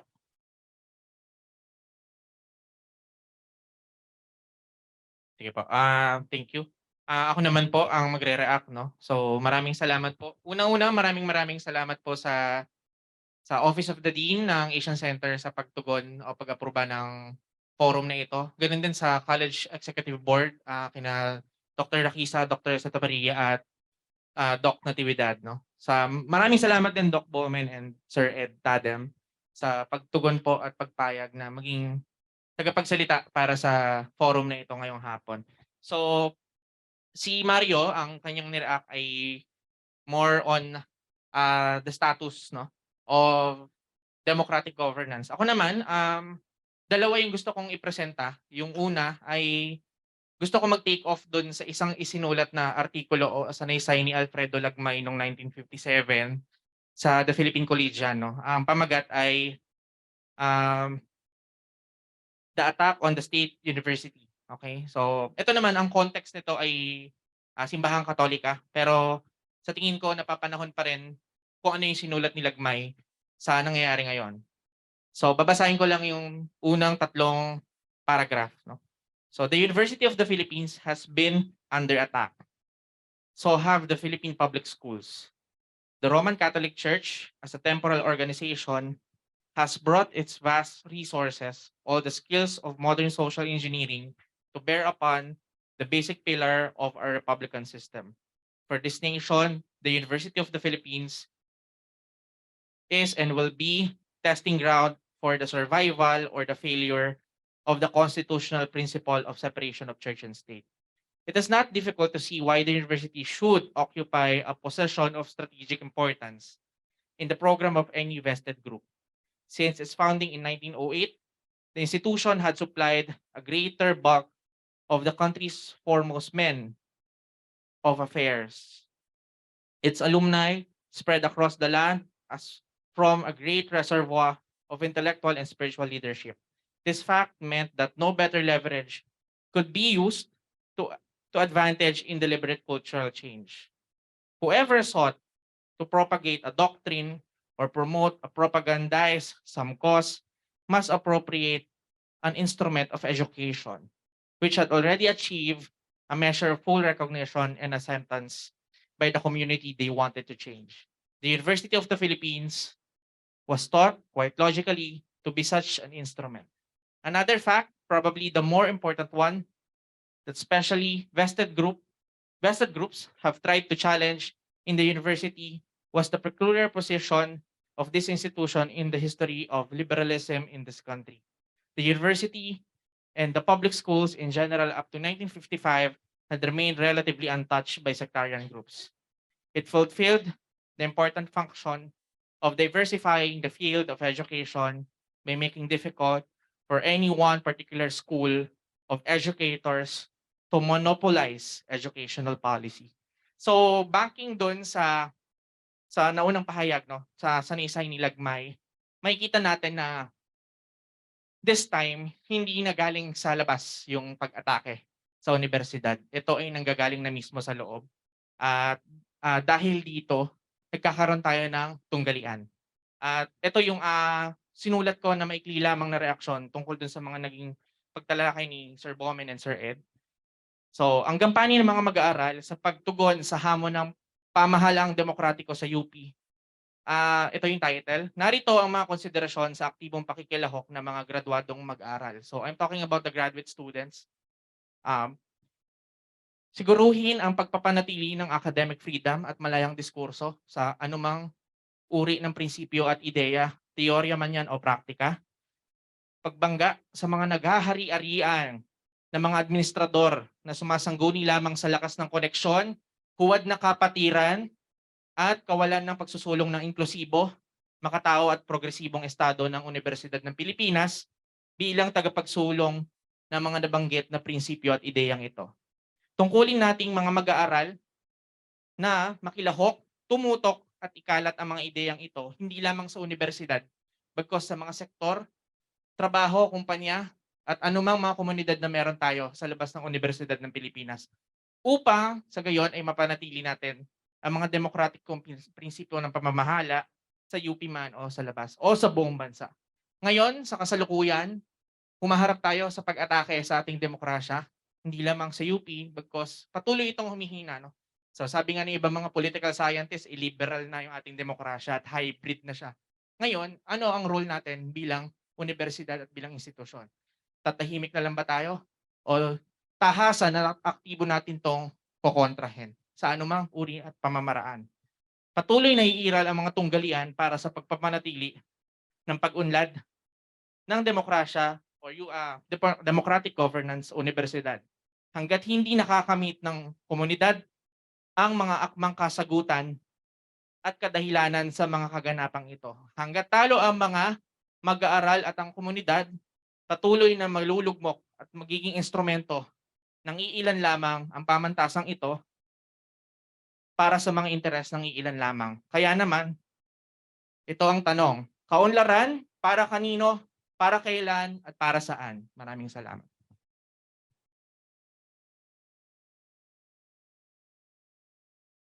Hello po. So meron pa po tayong last reactor. So maraming salamat po at natugunan nyo ang aming imbitasyon. So he is Mr. Kian Noguera, chairperson of the UP College of Education Student Council.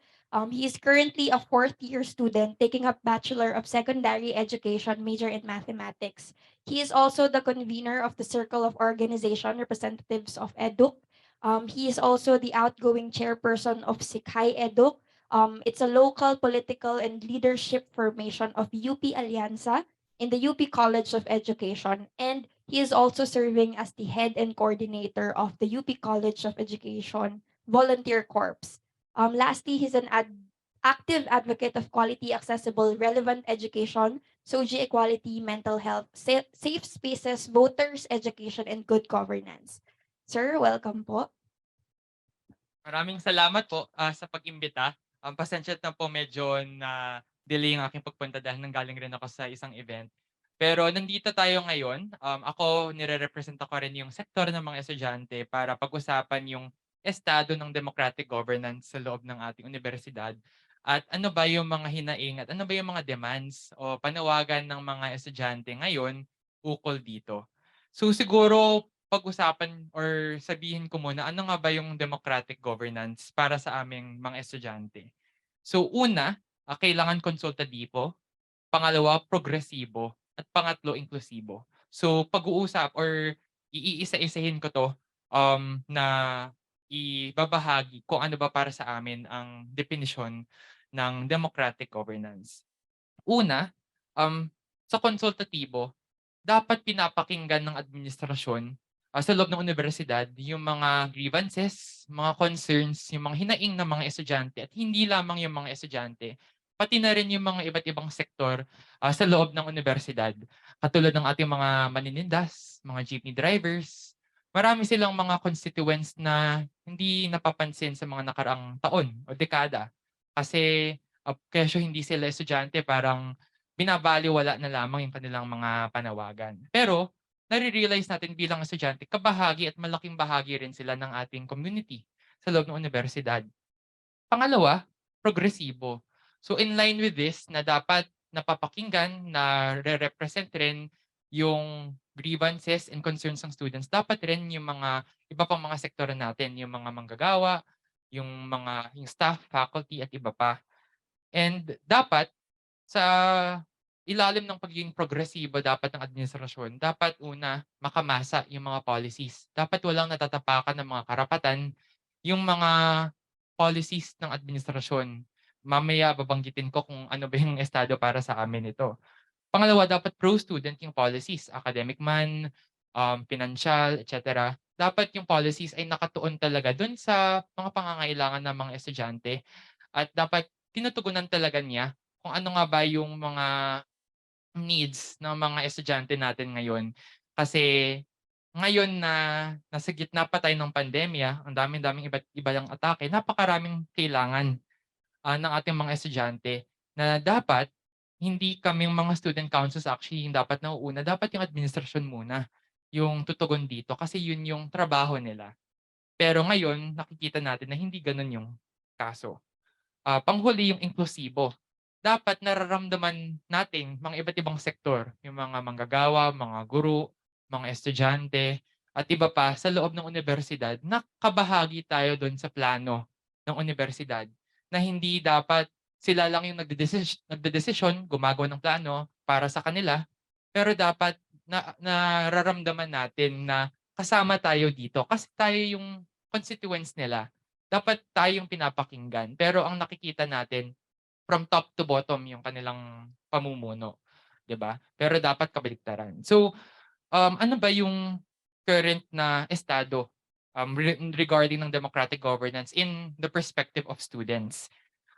Uunahin ko yung pagiging konsultatibo. Nararamdaman naming mga estudyante na hindi pinapakinggan yung mga concerns, grievances, yung mga panawagan namin sa iba't ibang mga issue tungkol sa red tagging, tungkol sa state attacks na present pa rin hanggang ngayon sa loob ng university. Yung ating mga panawagan para nung nakaraang eleksyon, sa president's election, sa chancellor's election, malinaw naman yung naging panawagan ng estudyante. Hindi lamang sa kandidato, pero doon sa proseso na tinutulak natin na dapat democratic, dapat progressive, dapat consultative yung proseso. Pero nakita natin na kahit na malinaw at malakas yung panawagan ng mga estudyante, hindi kami napakinggan. At hindi napakinggan rin yung mga ibang sektor na nagkakaisa rin naman doon sa mga panawagan namin. At yung pakiramdam rin ng mga estudyante ngayon, parang pinabaliwala o hindi priority. Kasi pag nakaupo ka na doon sa administrasyon, sa tingin ko dapat mas may effort ka na makita sa lens ng mga estudyante at iba pa mga sektor yung mga issue na kinakaharap. Pero ngayon, dahil nga unang pa lang hindi sila consultative, pangalawa, hindi nila binababa yung sarili nila kumbaga dun sa mga pangangailangan ng estudyante.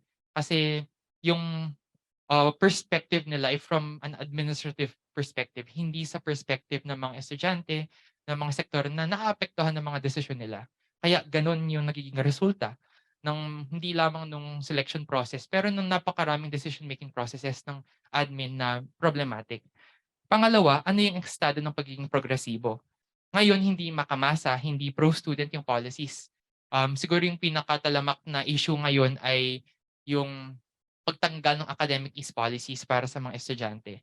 Matagal na naming pinapanawagan na bagamat bumabalik tayo sa face-to-face classes, dapat compassionate pa rin yung policies para sa mga estudyante dahil nahihirapan pa rin tayo sa pagbabalik to face-to-face classes. Ngayon, hybrid, di ba? Ang gulo-gulo ng sistema ng administrasyon. Pero anong ginawa nila? Tinanggal nila yung ACAD East policies. Nag-back to the traditional or back to pre-pandemic setup agad yung policies. And hindi to pro-student kasi napakaraming financial concerns, napakaraming logistical needs ng students na hindi nabibigyan ngayon ng tugon. Kaya bakit pa nila tinanggal ito? Alam nilang napakarami ng mga issue. Yung pagiging makamasa, hindi rin natin to nakikita sa administrasyon. Nakikita natin napakarami nilang development plans, di ba? Pero sino ba yung naapektuhan? Yung mga communities, yung mga nadi-displace. So nakikita natin yung priority nila, hindi tayo o yung mga sektor, pero ang pagpapaganda kuno ng universidad. Pero in line with social progress, kumbaga, dapat may social justice. Dapat na sila yung nauuna doon sa paglaban sa karapatan ng mga communities. Again, hindi lamang yung mga estudyante, yung mga jeepney drivers, yung mga workers natin na displaced dahil sa mga development plans nila. Pero hindi nila naiisip ito. And yung panghuli, yung pagiging inklusibo, yun, hindi natin nararamdaman na bahagi tayo ng plano. Kagaya ng nabanggit ko sa mga nakaraang punto, hindi tayo nagiging bahagi doon sa consultations, doon sa paggagawa nila ng plano para sa university. Kahit na tayo naman yung main na maapektuhan ng mga policies or plano nila, hindi natin nararamdaman na bahagi tayo. Kasi basta-basta na lamang sila nagdedesisyon, gumagawa ng memo, na hindi nagko-consult sa students at magugulat na lamang kami na may mga pagbabago pala na ginagawa na hindi nakaayon dun sa gusto o sa pangangailangan ng mga estudyante. So given yung ano ba yung tingin namin kung ano ba yung dapat democratic governance, and for us in our perspective, ano ba yung state nito? So kising lahat yung pagiging konsultatibo, pagiging progresibo, pagiging inklusibo ng administrasyon. Yung mga demands ng mga students dapat yung pinapakinggan ngayon. So gusto ko ring ibahagi, gawin tong plataforma para mapakinggan ano ba yung basic demands ng students na hindi na natutugunan ng administrasyon. Una, yung student spaces. Matagal na naming pinaglalaban na dapat may mga tambayan yung organizations, offices yung mga student councils, mga student publications na rin dapat may offices na rin sila. Pero hindi ito natutugunan ng administrasyon. Sobrang laki ng kakulangan sa spaces para sa students ngayon. And ngayon sa bagong administrasyon, nakita naman natin yung mga stances nila with regard to this. And for us, hindi sila yung tamang kandidato para makaupo. Kasi yung stances pa lamang nila ay problematic. And nakikita namin na hindi nila pinaprioritize itong mga demands na to. Kaya malinaw rin for us na yung current BOR ay hindi nire-representa yung interest at namin mga estudyante. At panghuli, siguro yung main naming, ako personally rin na nilalobby ngayon ay balikan, i-revisit, and i-revise yung UP Charter. Balikan dapat yung komposisyon ng BOR. Nakikita natin ilan lamang ba yung mga representante doon? 3 na sectoral representatives. Isa lang per student, isa for faculty, isa for staff.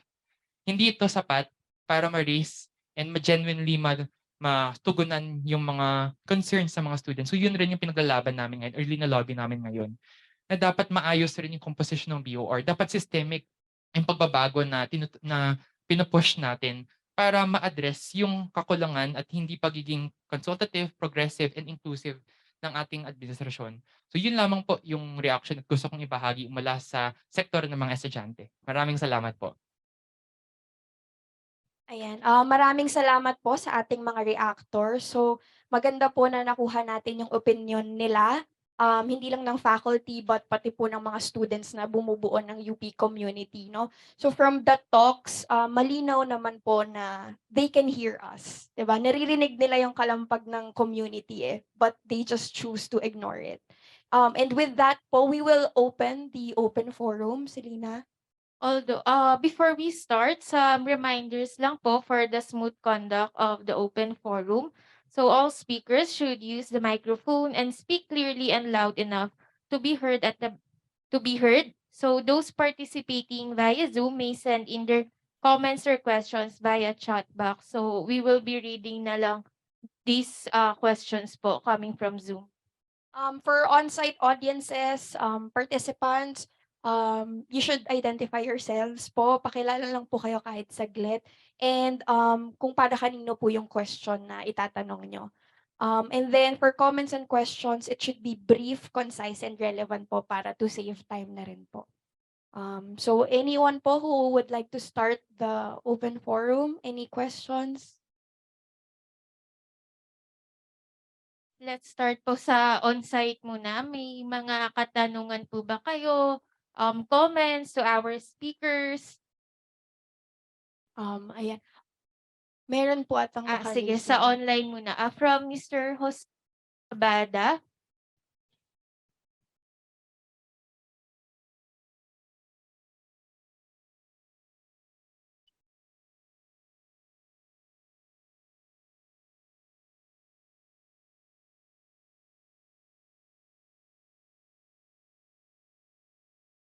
Mr. Jose, kindly unmute your mic po.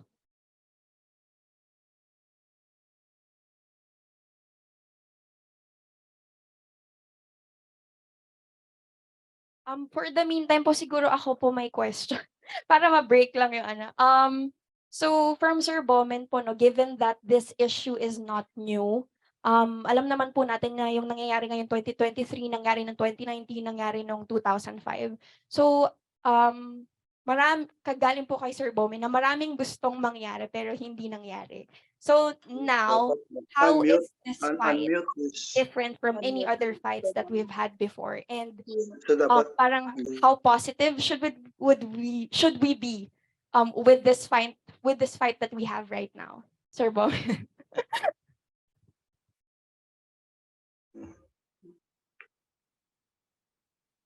So, mahirap sagutin yung tanong na yan, pero maganda na meron.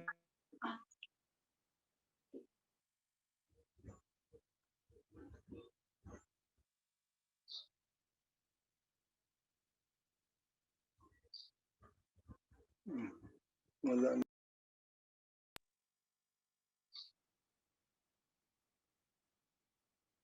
Wala. Wala.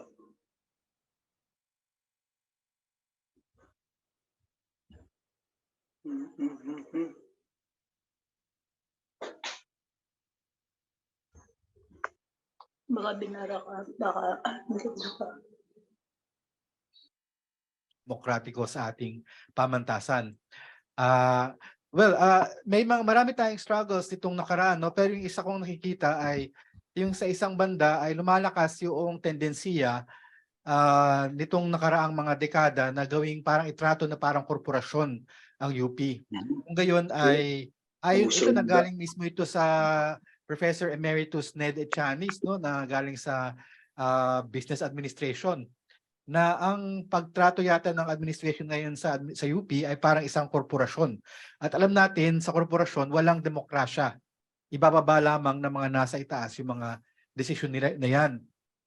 Isang malaking halimbawa nito ay yung computerization project ng UP. 1 billion pesos yan. More than 1 billion pesos. Yung EUP noong panahon ni President Pascual. Nagpunta lang siyang Singapore, nag-benchmark daw, nakita niya na ginagamit na computer software ng NUS ay Oracle, ano, para sa kanilang enterprise resource planning or ERP software. Binili niya for hundreds of millions of pesos. Yeah, so that yung total cost would exceed 1 billion. Kaya nangyari ay sabi natin, paano na yung computer systems natin, paano yung CRS. Ngayon, marami tayong mga homegrown software na ginagamit ngayon para sa pamamalakad sa UP. Pero hindi nakinig ang administrasyon dahil corporate yung kanilang mindset, no? Ito yung aming nabili, ito yung implement ninyo from kahit sa mabababang mga opisina, ito yung gamitin yung software. The software proved to be completely inadequate and inappropriate for our needs. Kaya it never finished, no? May COA observations sa EUP na hindi ito natapos, na hindi nga alam kung ano yung nakamit doon sa kanya mga objectives. Kaya yun ang isang failure ng isang corporate style management. Kapag itrato mo ang UP bilang isang korporasyon, it is bound to fail. Kailangan malaman ng mga administrator ng UP, tulad nga ni Angara, na kailangan dito ay democratic governance, collegiality, transparency, and accountability. So marami tayong experiences doon. Although we did fight against EUP and to a certain extent, marami rin tayong, even the University Council put out what you call this, a feasibility study of EUP, which found that it wasn't feasible. So I was a member of that committee, you know. So kita niyo yan, ay marami naman nagagawa, but we should, you know, continue this struggle to expand, no, democratic governance in the university. Ginagawa na ito dati pa, pero meron tayong movement for democratic governance ngayon. Sama-sama tayo narito, yung mga nasa online, sama tayo dito sa movement for democratic governance. Tuloy-tuloy tayo sa ating discussion, sa ating mga proposals, para naman ay mapalawak ang larangan ng demokratikong pagpapasya sa ating institusyon. Maraming salamat po, sir. Maybe we can hear from Prof. Tadem. Po. Naalala ko lang nung freshman ako dito sa UP. Diyan eh. Masabihin anong taon yan. Sino reaction? Kauupo lang ni Salvador P. Lopez bilang presidente, no. Very prestigious. P. Lopez, renowned literature, writer, short story writer, ambassador, prestigious. Para sa kanya, prestigious din maging UP president. Pero unang araw niya pa lang, sinalubong na namin siya ng isang rally, isang malakas na rally. Kasi meron kami nung Council of Leaders sa UP. Ito ay binubuo ng mga pinuno ng mga iba't ibang samahan ng mga estudyante. Siguro mga isang daan kami doon. Unang araw niya pa lang, pinuntahan na namin siya sa sa Executive House. Pinapasok naman kami. And we presented him with I think 100 demands. Or 101 siguro. Dami. Student welfare, facilities, masungit na employees ng infirmary, mga ganong issues. Parang kahit ano lang maisip namin under the sun. Sinulat namin, present namin kay SP Lopez. Kaya naman si SP, mabait siya. Sinalubong niya kami, pinapasok niya kami. Sinimula namin, we went down the 100 items. 1, 2, 3, hanggang merong isang item na para sa kanya, walang problema. I will grant that. Then may isang item na sumabit. Nung sumabit yun, at nakita namin na hesitant si Lopez, may isang tumindig na leader, I think it was Rene Siria Cruz. At walk out tayo, sabi siya. Walk out tayo. Sige, walk out tayo. Ayaw i-grant yung isang demand na yun. So we started walking out. And medyo naawa ako kay SP Lopez kasi she started, why are you leaving? I'm your president. Pero umalis pa rin kami. And then we staged, we called for a boycott of classes. A student strike, in other words. At sabi namin, we'll start the strike by barricading the University Avenue. Kaya lang, nung dumating kami kinaumagahan, mga 12 lang kami nandun na nagbarikada sa University Avenue. And we were actually obstructing traffic. Kaya dumating yung Quezon City Police at inaresto yung ilan sa amin. Ako, mabilis akong tumakbo. Hindi ako nahuli. Pero parang yun ang naging yun ang naging spark. Tuloy-tuloy na yung bakit pumasok yung Quezon City Police dito sa UP. Dumami ngayon yung sumama sa sa barikada sa sa University Avenue. At may dumating na Professor Campos, galit na galit siya, may dala siyang baril at binaril niya kami. At napatay niya yung isang estudyante. Ay, lalong naging malakas ngayon yung at doon na nagsimula yung Diliman Commune. Yung matatandaan. Halos yung buong UP community, lahat yung mga dorms, students ay nag-alsa at declared the university, the Philippines, a liberated area. At doon na rin nagsimula yung tinatawag na first quarter storm. Kasi mula dun sa issues ng UP, lumawak na yung issue at naging national issues na, oil price hike, yung 1969 elections, which was the dirtiest ever in the country, where Marcos won a second term. Nagkaroon ng terrorism noon. Hindi ko naman sinasabing magdiliman commune tayo dito, no? Bakit? Gusto mo? Pwede yung pangunahan. Kung tutuusin, palagi ko mas matindi pa yung issue ngayon kasi yung mga issue namin noon na hinarap na puro student welfare ang aming issues noon. Magandang naman kayo na reaction. Facilities. Pero ngayon, mas malalim ang issue. Yung demokratikong pamamahala dito sa university, which is very basic, essential, and talagang it strikes at the very soul of the university. Hindi lamang better toilets, better service at the infirmary, nicer food in the cafeteria, better dormitory facilities. Kung hindi yung pinaka-esensya ng university ang nakataya dito, very essence of a university. So sabi nga po, maganda na meron tayong naitayong movement for democratic governance. Dapat siguro i-launch ito formally at kumbidahin yung buong community na sumama rito. At itong movement na ito, kung lalawak ito at dadami ang mga sasapi dito, itong kilusan nito ang siyang magpapasya kung ano ang susunod na gagawin through democratic consultation. Something coming from below.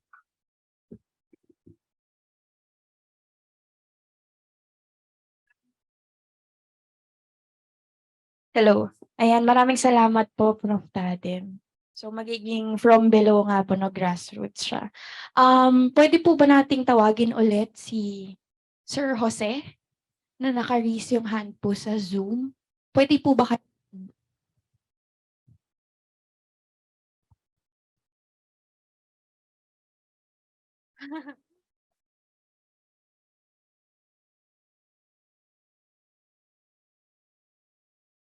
Ayaw po, hindi po natin siya naririnig, no?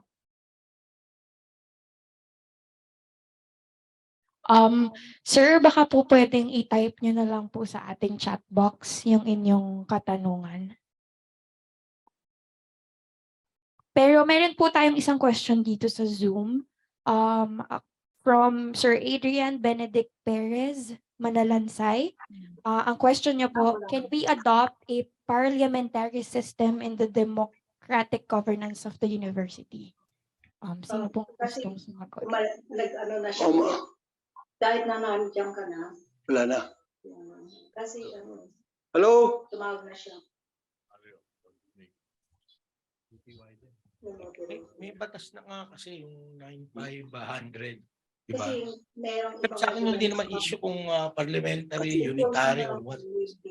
Ang main issue pa rin dito ay yung demokratikong proseso. Babalik ako doon sa issue ko ng diskresyon, di ba? Itong mga BOR ay umaastang mga little emperor.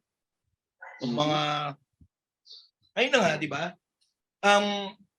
Maganda na maipakita natin sa mga yan na under our system of government, yung allegedly pinakamakapangyarihan dito na presidente, pwede mong i-impeach. So ibig sabihin niyan, yung kanyang kapangyarihan ay may limitasyon ayon sa umiiral na batas. So dapat hindi mapagmalaki yung BOR na asta siyang corporate warlord na parang unlimited yung power niya dahil subject siya sa ating demokratikong proseso. So tingin ko dapat yun yung tingin natin dito, no? Ayon nga sa Article 2, Section 1 ng ating saligang batas, sovereignty resides in the people and all government authority emanates from them. So kung i-relate natin sa UP, tama si Doc Tadem, itong MGD na ang from below ang magdidesisyon kung saan dadalhin itong mga pagkilos na to. So kung parliamentaryo man yan o unitaryo o ano pa man, ito ay nakabatay sa demos kratos, no? Yung kapasyahan o desisyon ng mga tao sa ibaba. Ibig sabihin, ating buong komunidad. Salamat.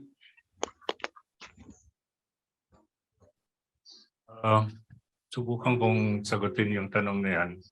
Kasi nung nasa UP Manila pa ako noon, bago ako lumipat sa Diliman, ay nagkaroon kami ng experiment tungkol dito.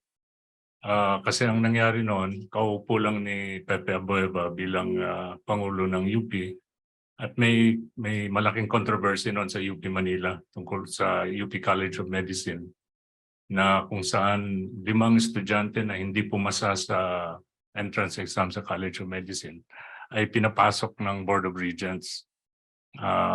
Tapos nung graduate na sana sila, hindi sila pinapag-graduate ng College of Medicine. So nagkaroon ng malaking gulo noon sa UP Manila. Kaya nung umupo na si Abueva, nag-form siya ng isang reorganization committee to reorganize UP Manila.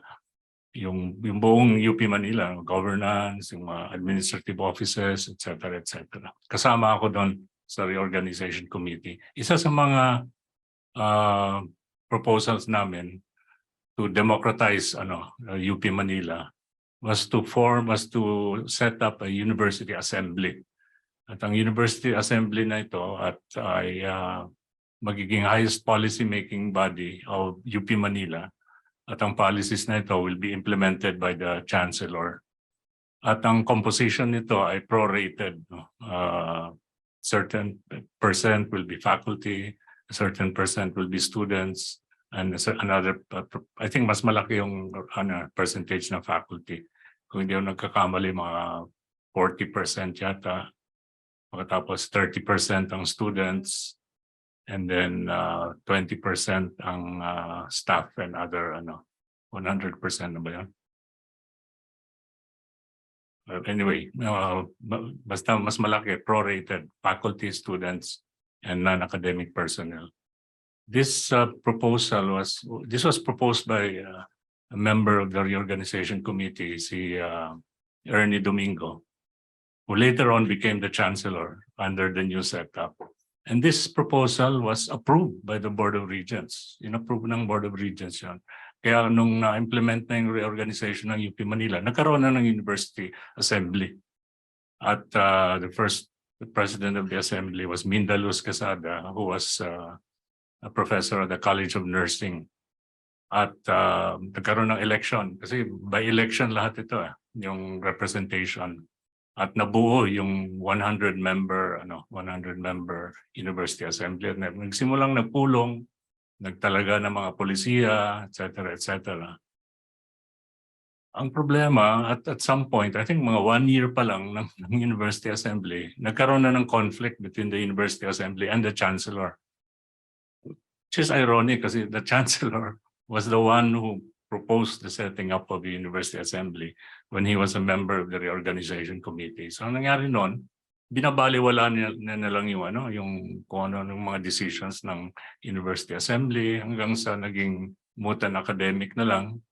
At ewan ko, wala na ako sa UP Manila noon. Hindi ko na alam ano nangyari. Tinatanong ko yung mga professor sa UP Manila, ano naman nangyari sa University Assembly? Sabi nila wala na raw. Parang naglaho na dahil naging irrelevant na, and succeeding chancellors. Siguro takot din sila. They wanted to maintain their authority and they didn't want to be under a bigger body na taga-implement lang sila ng mga policies nito.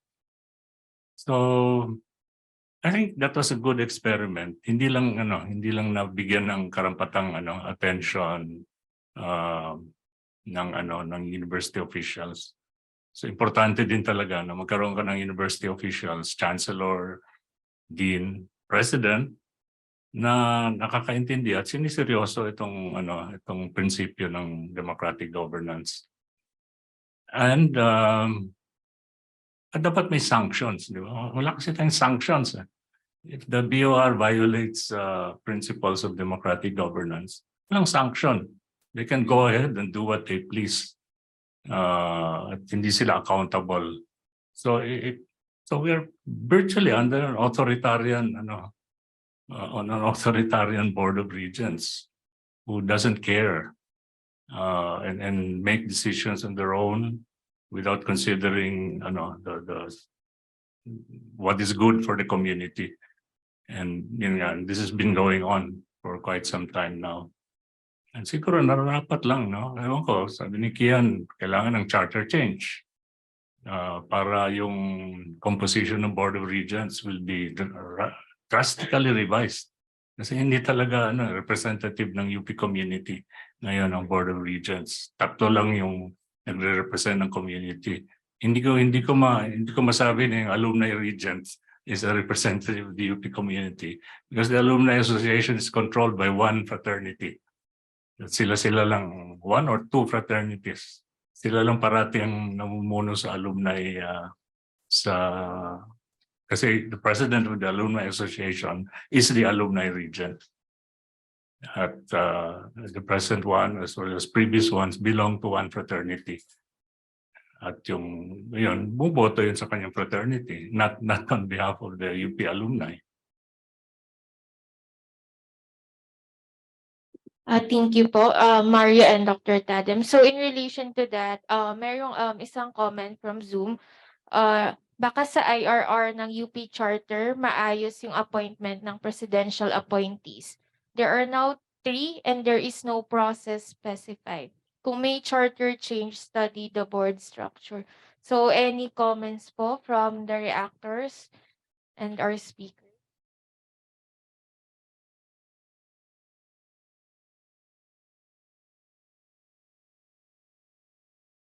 Sige po, Dr. Bowman.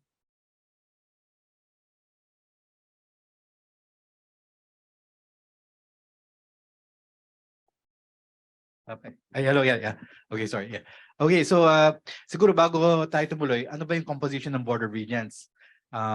Number 1 ay yung CHED chair. Siya yung tumatayong chair ng Board of Regents. Ikalawa, yung co-chair nito ay yung UP president.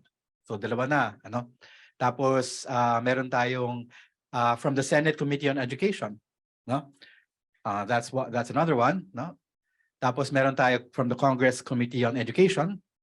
Yan, tapos so meron na tayong 1, 2, 3, 4. Tapos meron tayong 3 na Malacanang regents. So bale pinipili ng Malacanang ang 3 na ito. Tapos meron tayong alumni regent, meron tayong staff regent, meron tayong student regent, meron tayong faculty regent, Itong 3 na ito, staff, student at saka faculty regent sectoral representatives natin. Ang kabuuang bilang ng mga ito ay 11 na importante nga dahil nga parang odd, para sa botohan hindi masyadong magtabla sa pagbotohan. Nung pinapasa pa lamang yung RA 9500, nagkakampanya na kami para sa reps regent, yung sabihin yung research non-teaching academic personnel ng UP ay magkaroon din ng posisyon sa board. Kaya lang hindi ito napagbigyan. Ang pumasok na lamang ay staff regent na kumakatawan pareho sa reps at saka sa administrative personnel. So ngayon, kitang-kita at kung kayo ay nag-experience ng buhay sa loob ng BOR, makita nyo na talagang napakaliit ng bilang ng ating mga kinatawan na mga sektor sa UP. Maniwala kayo, ang karamihan ng mga nasa Board of Regents, walang kaalam-alam tungkol sa buhay akademiko, tungkol sa kung ano yung ating inaatupag sa ating universidad, kung ano ba yung research para sa atin, ano ba yung tinatawag nating academic leader. Talagang many of them don't know and actually don't care about what that is about. Kasi they approach the BOR from a certain perspective, let's say business orientation, corporate leanings, etc., etc. Kaya talagang hindi angkop, archaic ang Board of Regents kung usapin na pamamalakad ng isang academic institution ang pag-uusapan. Kahit pabaguhin natin yung bilang ng mga tao dyan, no, it's been, well, mas maganda sana mas maraming sectoral representation, gayunpaman ay talagang napakahirap na sabihin natin 6 na tao lang ang nagdedesisyon. Kumbaga, dahil 11 yan, kung may 6 ka na, okay ka na. Sa mga desisyon na napakahalaga para sa ating universidad. 6 na tao lang na pwedeng, in a way, madaling ma-maneuver, madaling maluto, kumbaga, ang 6 na boto sa loob ng BOR. Kaya ito ay isang problema ngayon. Papalitan ba yung BOR bilang isang sistema tulad ng nababanggit? Oo, pero isipin natin yan sa future. Pero sa ngayon nga, dahil ang ating national president ay mga Marcos, medyo problematic kung tayo ay kukilos para baguhin yung ating UP Charter, because not only that may be changed, but other things, it may end up being worse actually in this kind of political conjuncture. Kaya what we can do is actually erode the power of the BOR by acting from below, di ba? You can see naman, no, hindi naman kailangan ng IRR. You see doon sa ating halimbawa guidelines for the selection of chancellor, etc. We can actually make it more powerful. Di ba yung inapprove na nga ng BOR dati, yung isang option, voting, isang option, search committee run by the unit.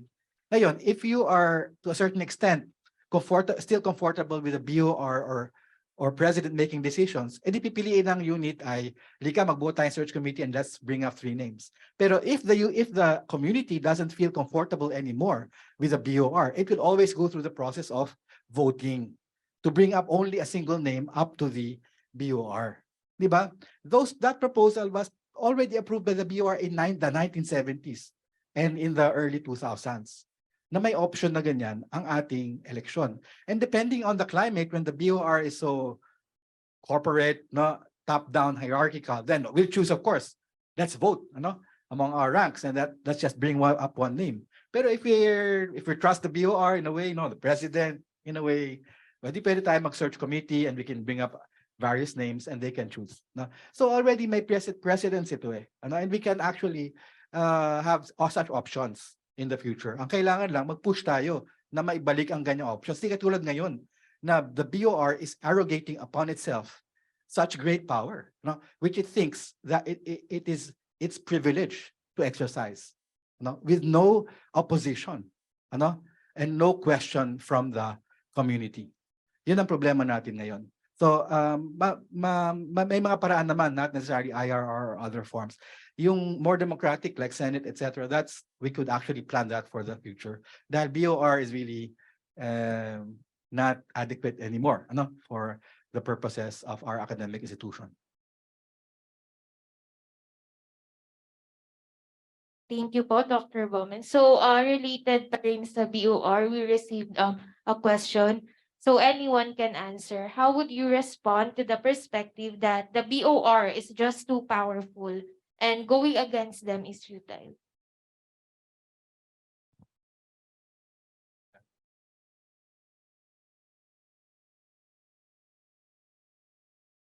Mario. How would you respond to the perspective that the BOR is just too powerful and going against them is futile? Futile. Sige po, ako po muna. Siguro, yes. And at first, oo, napaka-powerful nila dahil nga, nabanggit mo nga kanina sa reaction ko. Kumbaga, naka-angkla sila dun sa connection no? So, yung pagkakaroon ng mga iilang patagong mga transaksyon, no? na hindi pinapaalam sa komunidad. So sa tingin ko hindi na gano'n ka-powerful ang BOR kung ang komunidad mismo kikilos, no? Sabi nga ni Sir Ed kanina yung from below nga na pagkilos. At yung involvement ng lahat ng sektor at kaya nga rin natin to sinet up tong forum na ito ngayong araw na ito ay para maipakita na merong multisectoral effort na ginagawa ang mga institusyon, mga kolehiyo at mga unit ng universidad na para ipakita na hindi kami nananahimik lang, hindi kami nanonood lang o passive lang na nakikinig o tumitingin sa mga nangyayari. Because binibigyan natin 'to ng action. At isa na 'tong forum na ito at yung iba pang mga forum ng mga nakaraan, na isinagawa sa iba-ibang mga kolehiyo tulad nung sa content, sa CAL, sa NCPAG 'no. So, malaking effort 'yon at yun nga, yung eventually yung iba pang mga pamamaraang demokratiko na pwede nating gawing tugon para dun sa, ah, pagkontra o pagtutol dito sa mga nangyayaring, transactional at patronage, related na galawan na ito ng BOR.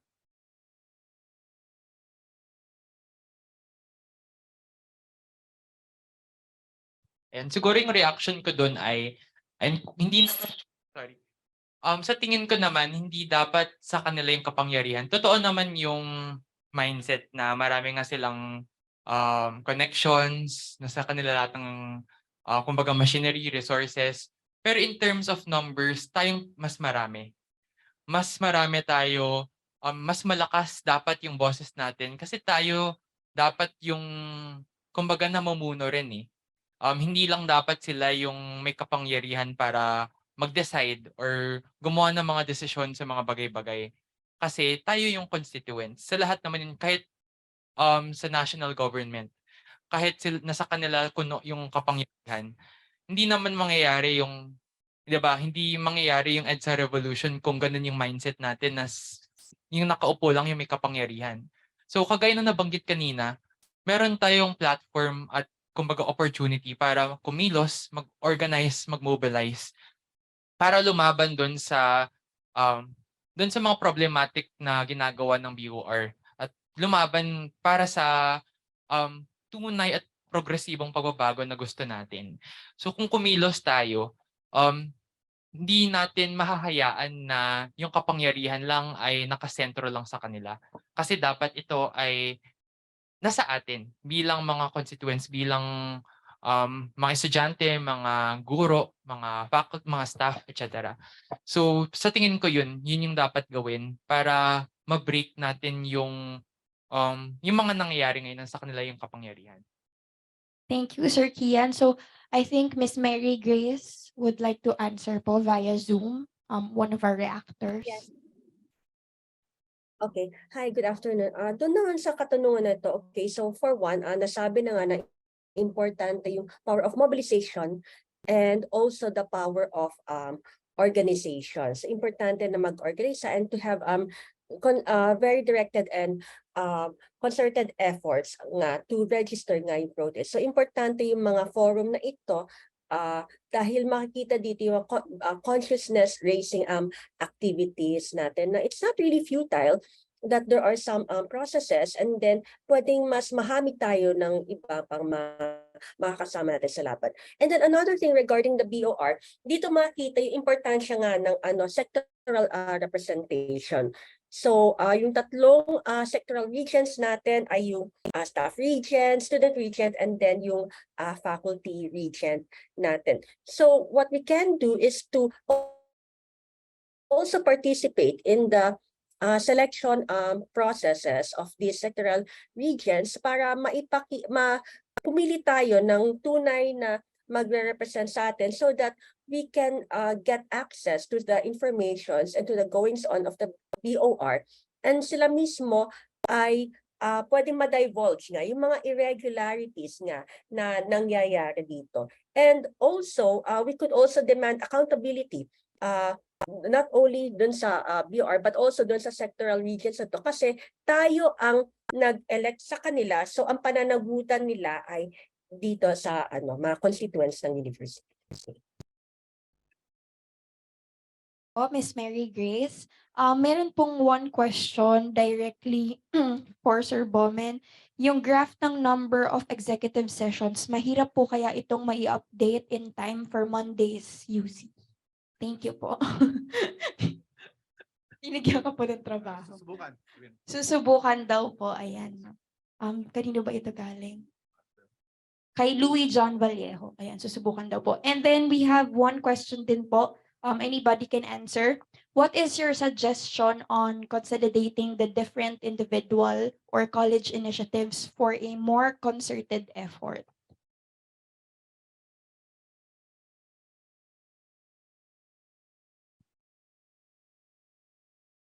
Yung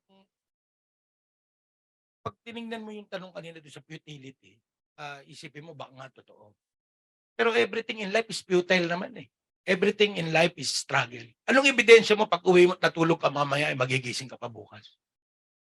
So the question also is in a sense bordering on impertinence, no?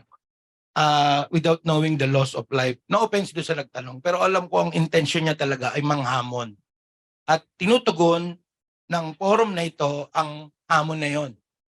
At alam nyo, ang isa sa batas ng buhay ay pakikibaka nga. No? Kaya nga tayo nandito dahil sa walang katarungan. No? At mahalaga na yung issue na yan ay ating harapin. No? Yung sinasabi na futile, ano yung sinabi na isa nating kasama? Banggitin natin. The BOR, sino yan? Si Anthony Riva. Para ma-red tag din siya. No? Paper tiger yan. Dahil sinabi na nga ng ating kabataang estudyante dito, no? Ito, middle estudyante, ano, ako matandang tibak na. Aba, paano mangyayari na yung 6 o 7 ang magpapasya ng ating pamantasan? Sampal yan sa dami natin. Ang daming professor emeritus dito, mga genius, mga professor sa iba-iba na pag humingi ng final paper, diba, kailangan ipasa mo. Tingin ko mas powerful pa ang mga yan kaysa sa BOR eh. Di ba? So, hindi ako naniniwala doon na futile. Ang lakas ay nasa ating mga kamay. Pero gusto ko ring sabihin in a realistic sense, sa isang pagtitipon, si Professor Bomen doon sa kolehiyo ng ininyero yata, ako nagkakamali. Kaya rin ginagawa ito ng mga fascist forces. Ay baka nakikita nila na tayo ay nakakalimot na sa ating mga dakilang gawain. So maganda rin tignan electrically na we should welcome pa nga na gago ang BOR. Malik ang Universidad ng Pilipinas sa kung ano ang Universidad ng Pilipinas, hindi ba? So mas maganda to, it's a wonderful time, no? Ganun ko siya tinitignan. Ngayon sa ikalawa mong tanong kapatid, ulitin ko ulit yung sinabi ni Doc Tadem, pag-iipon ng mga tinig at boses ng individual at mga kuleyo, tulad ng sinabi niya na nais ko sundan, pwede na nating ilunsad ito formal. UP Congress na. At hindi na lang diliman. Nandyan lang ang UP Manila na dati niyang pinagturuan ng UP Los Baños. Tikita na lang ang mga taga-Bisaya siguro kung ano, magkita na tayo sa Sangken. Dahil hindi lang ito UP system eh. It involves the Republic in a sense, no? Na tayo naman ang representative. So yun lang, salamat. Yan, meron po bang gustong sumigunda sa sagot ni Sir Mario? O kaya iba namang katanungan? May mga gusto po bang magtanong dito on-site? Ay, ayan po. Mag-add lang din ako doon sa tanong kung paano natin makakonsolidate yung efforts natin. Siguro, may recognize natin na may mga existing efforts tayo from the students, from the other communities. Di ba may mga networks, alliances tayo, kung saan dito natin china-channel yung mga campaigns, yung mga panawagan, yung pagkilos at pakikibaka natin. So, meron na tayong existing na platforms kung saan nakaka-consolidate lahat ng efforts ng mga colleges, ng iba't ibang mga grupo at sektor. So, dapat, siguro, ang kailangan natin gawin moving forward ay mas strengthen palalo at mas tugunan ng pansin itong mga platforms na to. So, sa aming mga students, meron tayong Defend UP Network. Ito yung accountability measure din natin laban sa administration and laban sa government kung saan nilalabanan natin yung mga iba't ibang atake na ginagawa ng administrasyon laban doon sa academic freedom at ibang karapatan ng estudyante. So marami pang ibang mga alliances and networks dyan na existing na ngayon kung saan pwede tayong mag-participate. So siguro ito na rin yung platform natin para hamunin na rin yung iba. Kasi totoo, nasa atin yung numbers, nasa atin dapat yung kapangyarihan, pero meron pa tayong magagawa para mas mapalakas palalo itong mga existing nating ginagawa. So yung mga iba dyang mga estudyante, at iba pang mga miyembro ng ating community, sana sumama rin kayo dito sa networks and alliances natin. Kasi yun nga, kung tayo lahat ay kikilos, sigurado ako na mas lalo pang lalakas yung kapangyarihan natin bilang isang kolektibo. So yun lang po. Thank you po. Meron pa po bang ibang katanungan mula sa ating mga participants?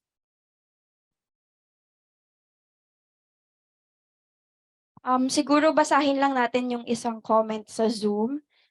From Herman Bognot, sabi niya po, maraming salamat sa mga nagbahagi sa forum. Mabuhay po kayo. Napakahalaga ng inyong mga tinuran. Paumanhin dahil medyo ibang anggulo ang aking tanong. Pasista ang mga polisiya ngayon mula sa mga pandaigdigang sistema hanggang sa ating lipunan at universidad. Marami pa ngang isinasagawa, halimbawa sa universidad, ang nakakapinsala lalo na sa ating mga estudyante. Hindi na nga natin natatalakay. Bakit ba sa pilitan na ang pagpapaturok ng eksperimental na bakuna? Hanggang ngayon may tapal pa sila sa muka at bawas ang hanging hinihinga. Hindi na nga ba natin ibabalik sa normal ang lahat? Minamadali ang SB 1869 o CDC bill kung saan isusuko na natin sa WHO ang ating kalayaan, kalusugan at buhay. Paano natin ito tututulan bilang pagpapalakas sa ating mapagpalayang pamamahala? Meron po bang gustong sumagot?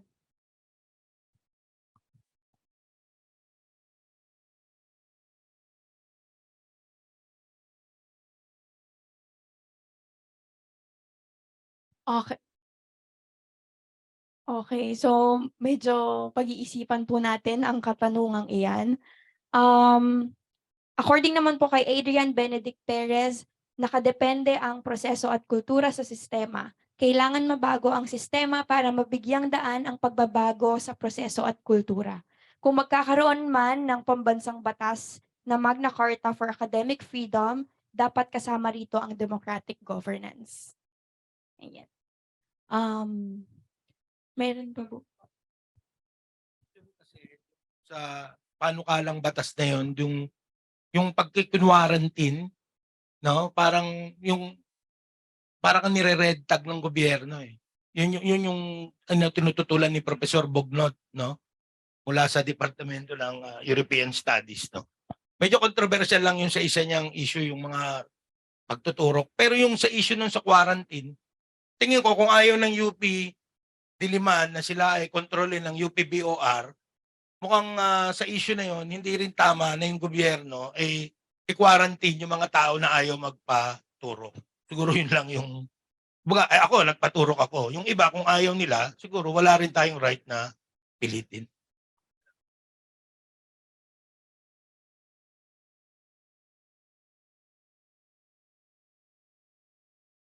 So any other questions or comments? Okay na po. So, ito po si Wait lang po. Kunin ko lang po yung ano. Bali medyo ano po, may contextual po yung tanong, medyo pa social kasi with the nakita naman natin talaga sa social media landscape natin is yung overexposure natin towards existential threats. So climate change, yung mga palaging nakikita natin sa media at sa mga social media na most important elections of our lifetimes, yung encroachment of authoritarianism, tapos yung mga consolidation of powers ng oligarchies. So dahil doon nakita natin na most of the public is either is overexposed, diluted, and tired about those narratives that they'll resort to escapist media or just completely ignore these important discourses with stakes. So yung tanong ko lang po, how do we how do we rise against this flood of dilution of noises that is being bombarded from from our media and from the our surrounding other social issues when it comes to our issues of democratic governance in the campus po.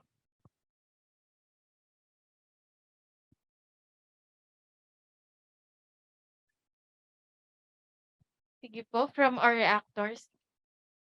May kinalaman yung media dun sa sa tanong. Sa tingin ko maganda yung isang forum before sa College of Communication yon. Um, Parang ang tanong, masyado ba tayong over-entertained at under-informed sa mga bagay-bagay sa lipunan natin? So tingin ko yun muna yung dapat nating sagutin. Hindi lang sa loob ng pamantasang ito, bagkus sa nangyayari talaga sa lipunan.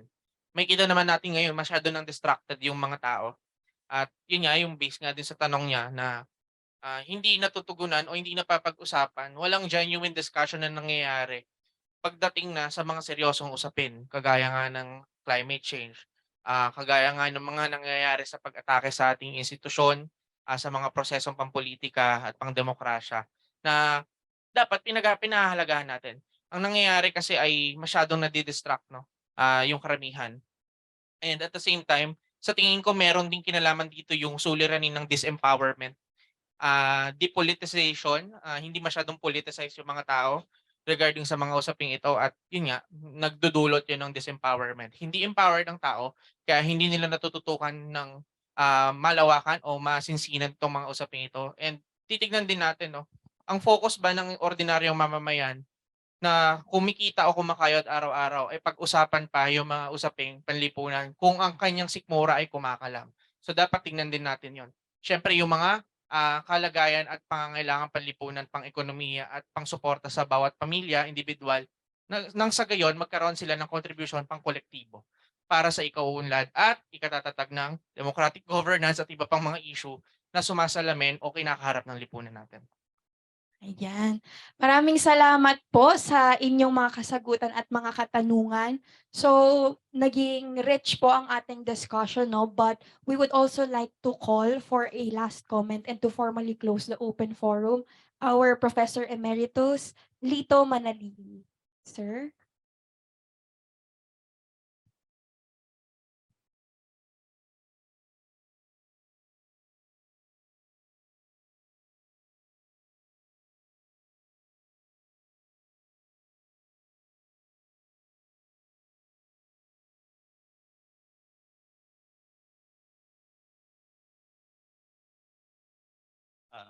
Isang maalab na pagbati sa inyong lahat.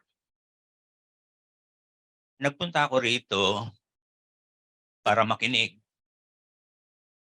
At habang nakikinig ako, sabi ko sa aking sarili, pag aalis ako nang hindi ako magsasalita, malulungkot ako. Malulungkot ako dahil sa kailangan kong ipadama sa inyo na napakasaya ko ngayong araw na ito. Napakasaya ko dahil sa nagpapatuloy ang tunay na Universidad ng Pilipinas na nagsasabuhay ng tradisyon ito bilang Universidad ng Sambayanan at Kritikong Panlipunan. Napakasarap na namnamin nung ipinakita na video ng ating mga kasama sa Asian Center. Sa video ito, ang nagsasalita ay kilala natin. Si Balagtas. Tama? Pero habang pinapanood natin yung video, ando doon ang larawan o imahen ng mga bayani ng lahing Kayuwanggi. Di ba? Sa totoo lang ay doon pa lamang sa video na yun ay nakikita ko na magpapatuloy ang UP at ang kasaysayan nito na bahagi ng kasaysayan ng sambayanang Pilipino. Ang ginagawa natin na ito ay pagpapatuloy ng ating tradisyon. Sa totoo lang, tayo'y tumutugon sa iniiwang habilin ng ating pambansang bayani na isa sa tinalukbungan ng telang itim. Sabi niya, ako'y yayao na sa bayang payapa na walang alipit punong mapang-aba. Do'y di namamatay ang paniniwala at ang naghahari Diyos na dakila. Pero doon sa mga imahen na nandoon sa ibaba, pag binasa ninyo ang mga nakasulat sa ilalim nito, napakasarap na namnaming dito sumisibol ang ating paghahangad na magpatuloy ang tradisyon ng UP bilang lingkod bayan.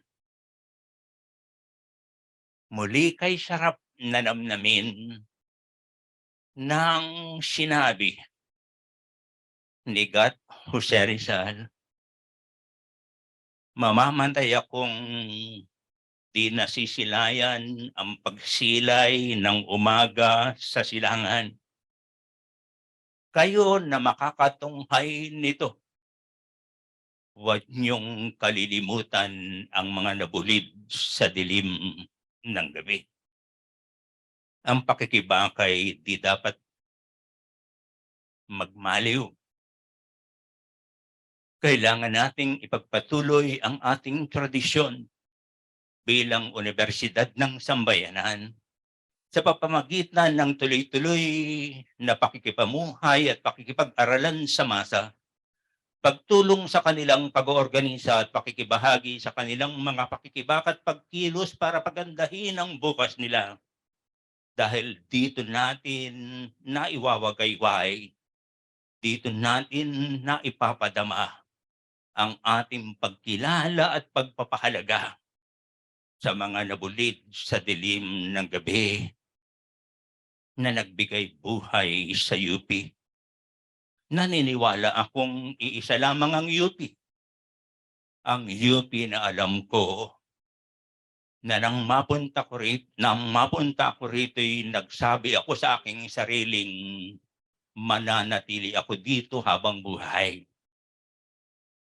Ay nananalig na ang ating dangal, ang ating galing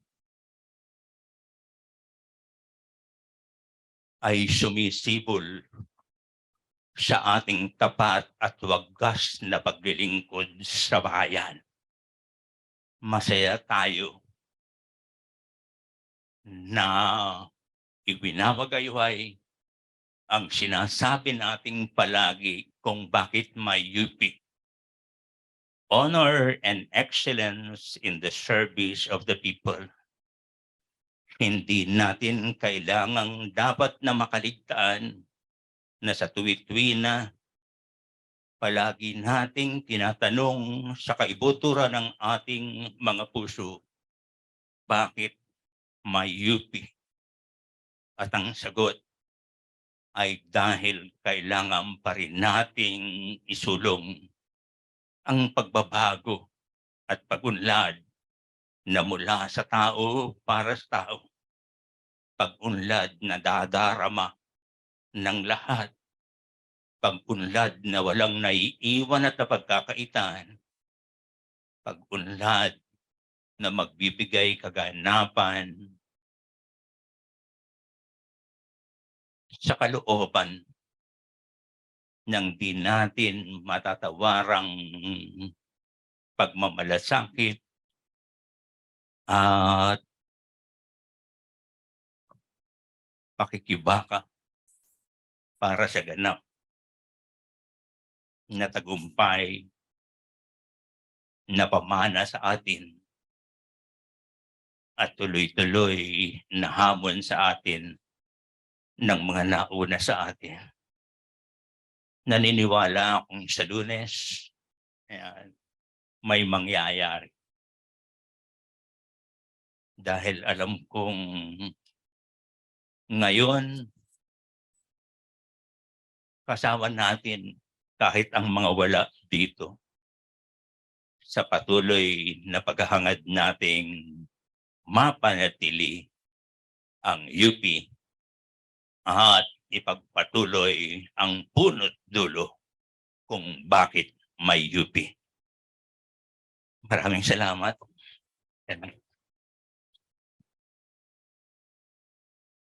Maraming salamat po, Professor Lito. So, napakagandang closing remarks po, no?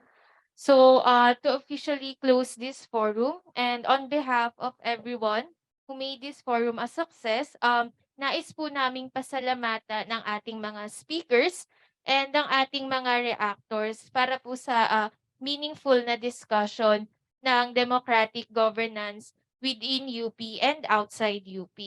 So, sa atin pong lahat na nandirito ngayon, whether on-site or online, I hope that all of us who participated here embodies the true meaning of honor and excellence by continuously resisting patronage politics and clientelism, asserting our democratic rights, and defending academic freedom and excellence.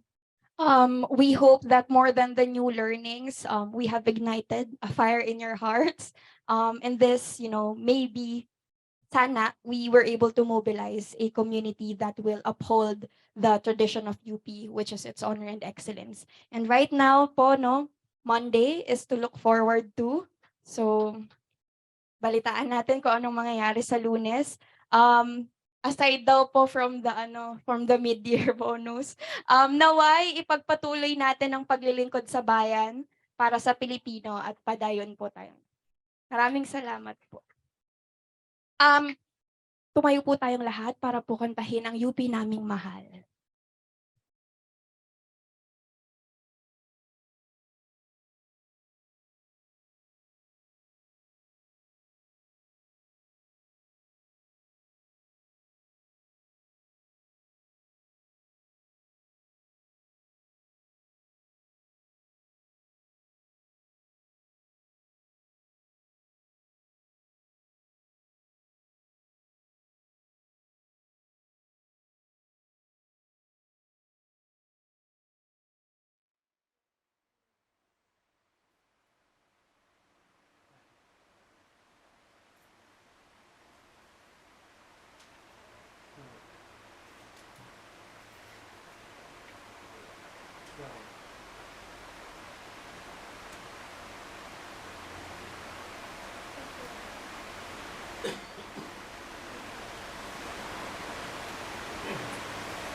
Embodied.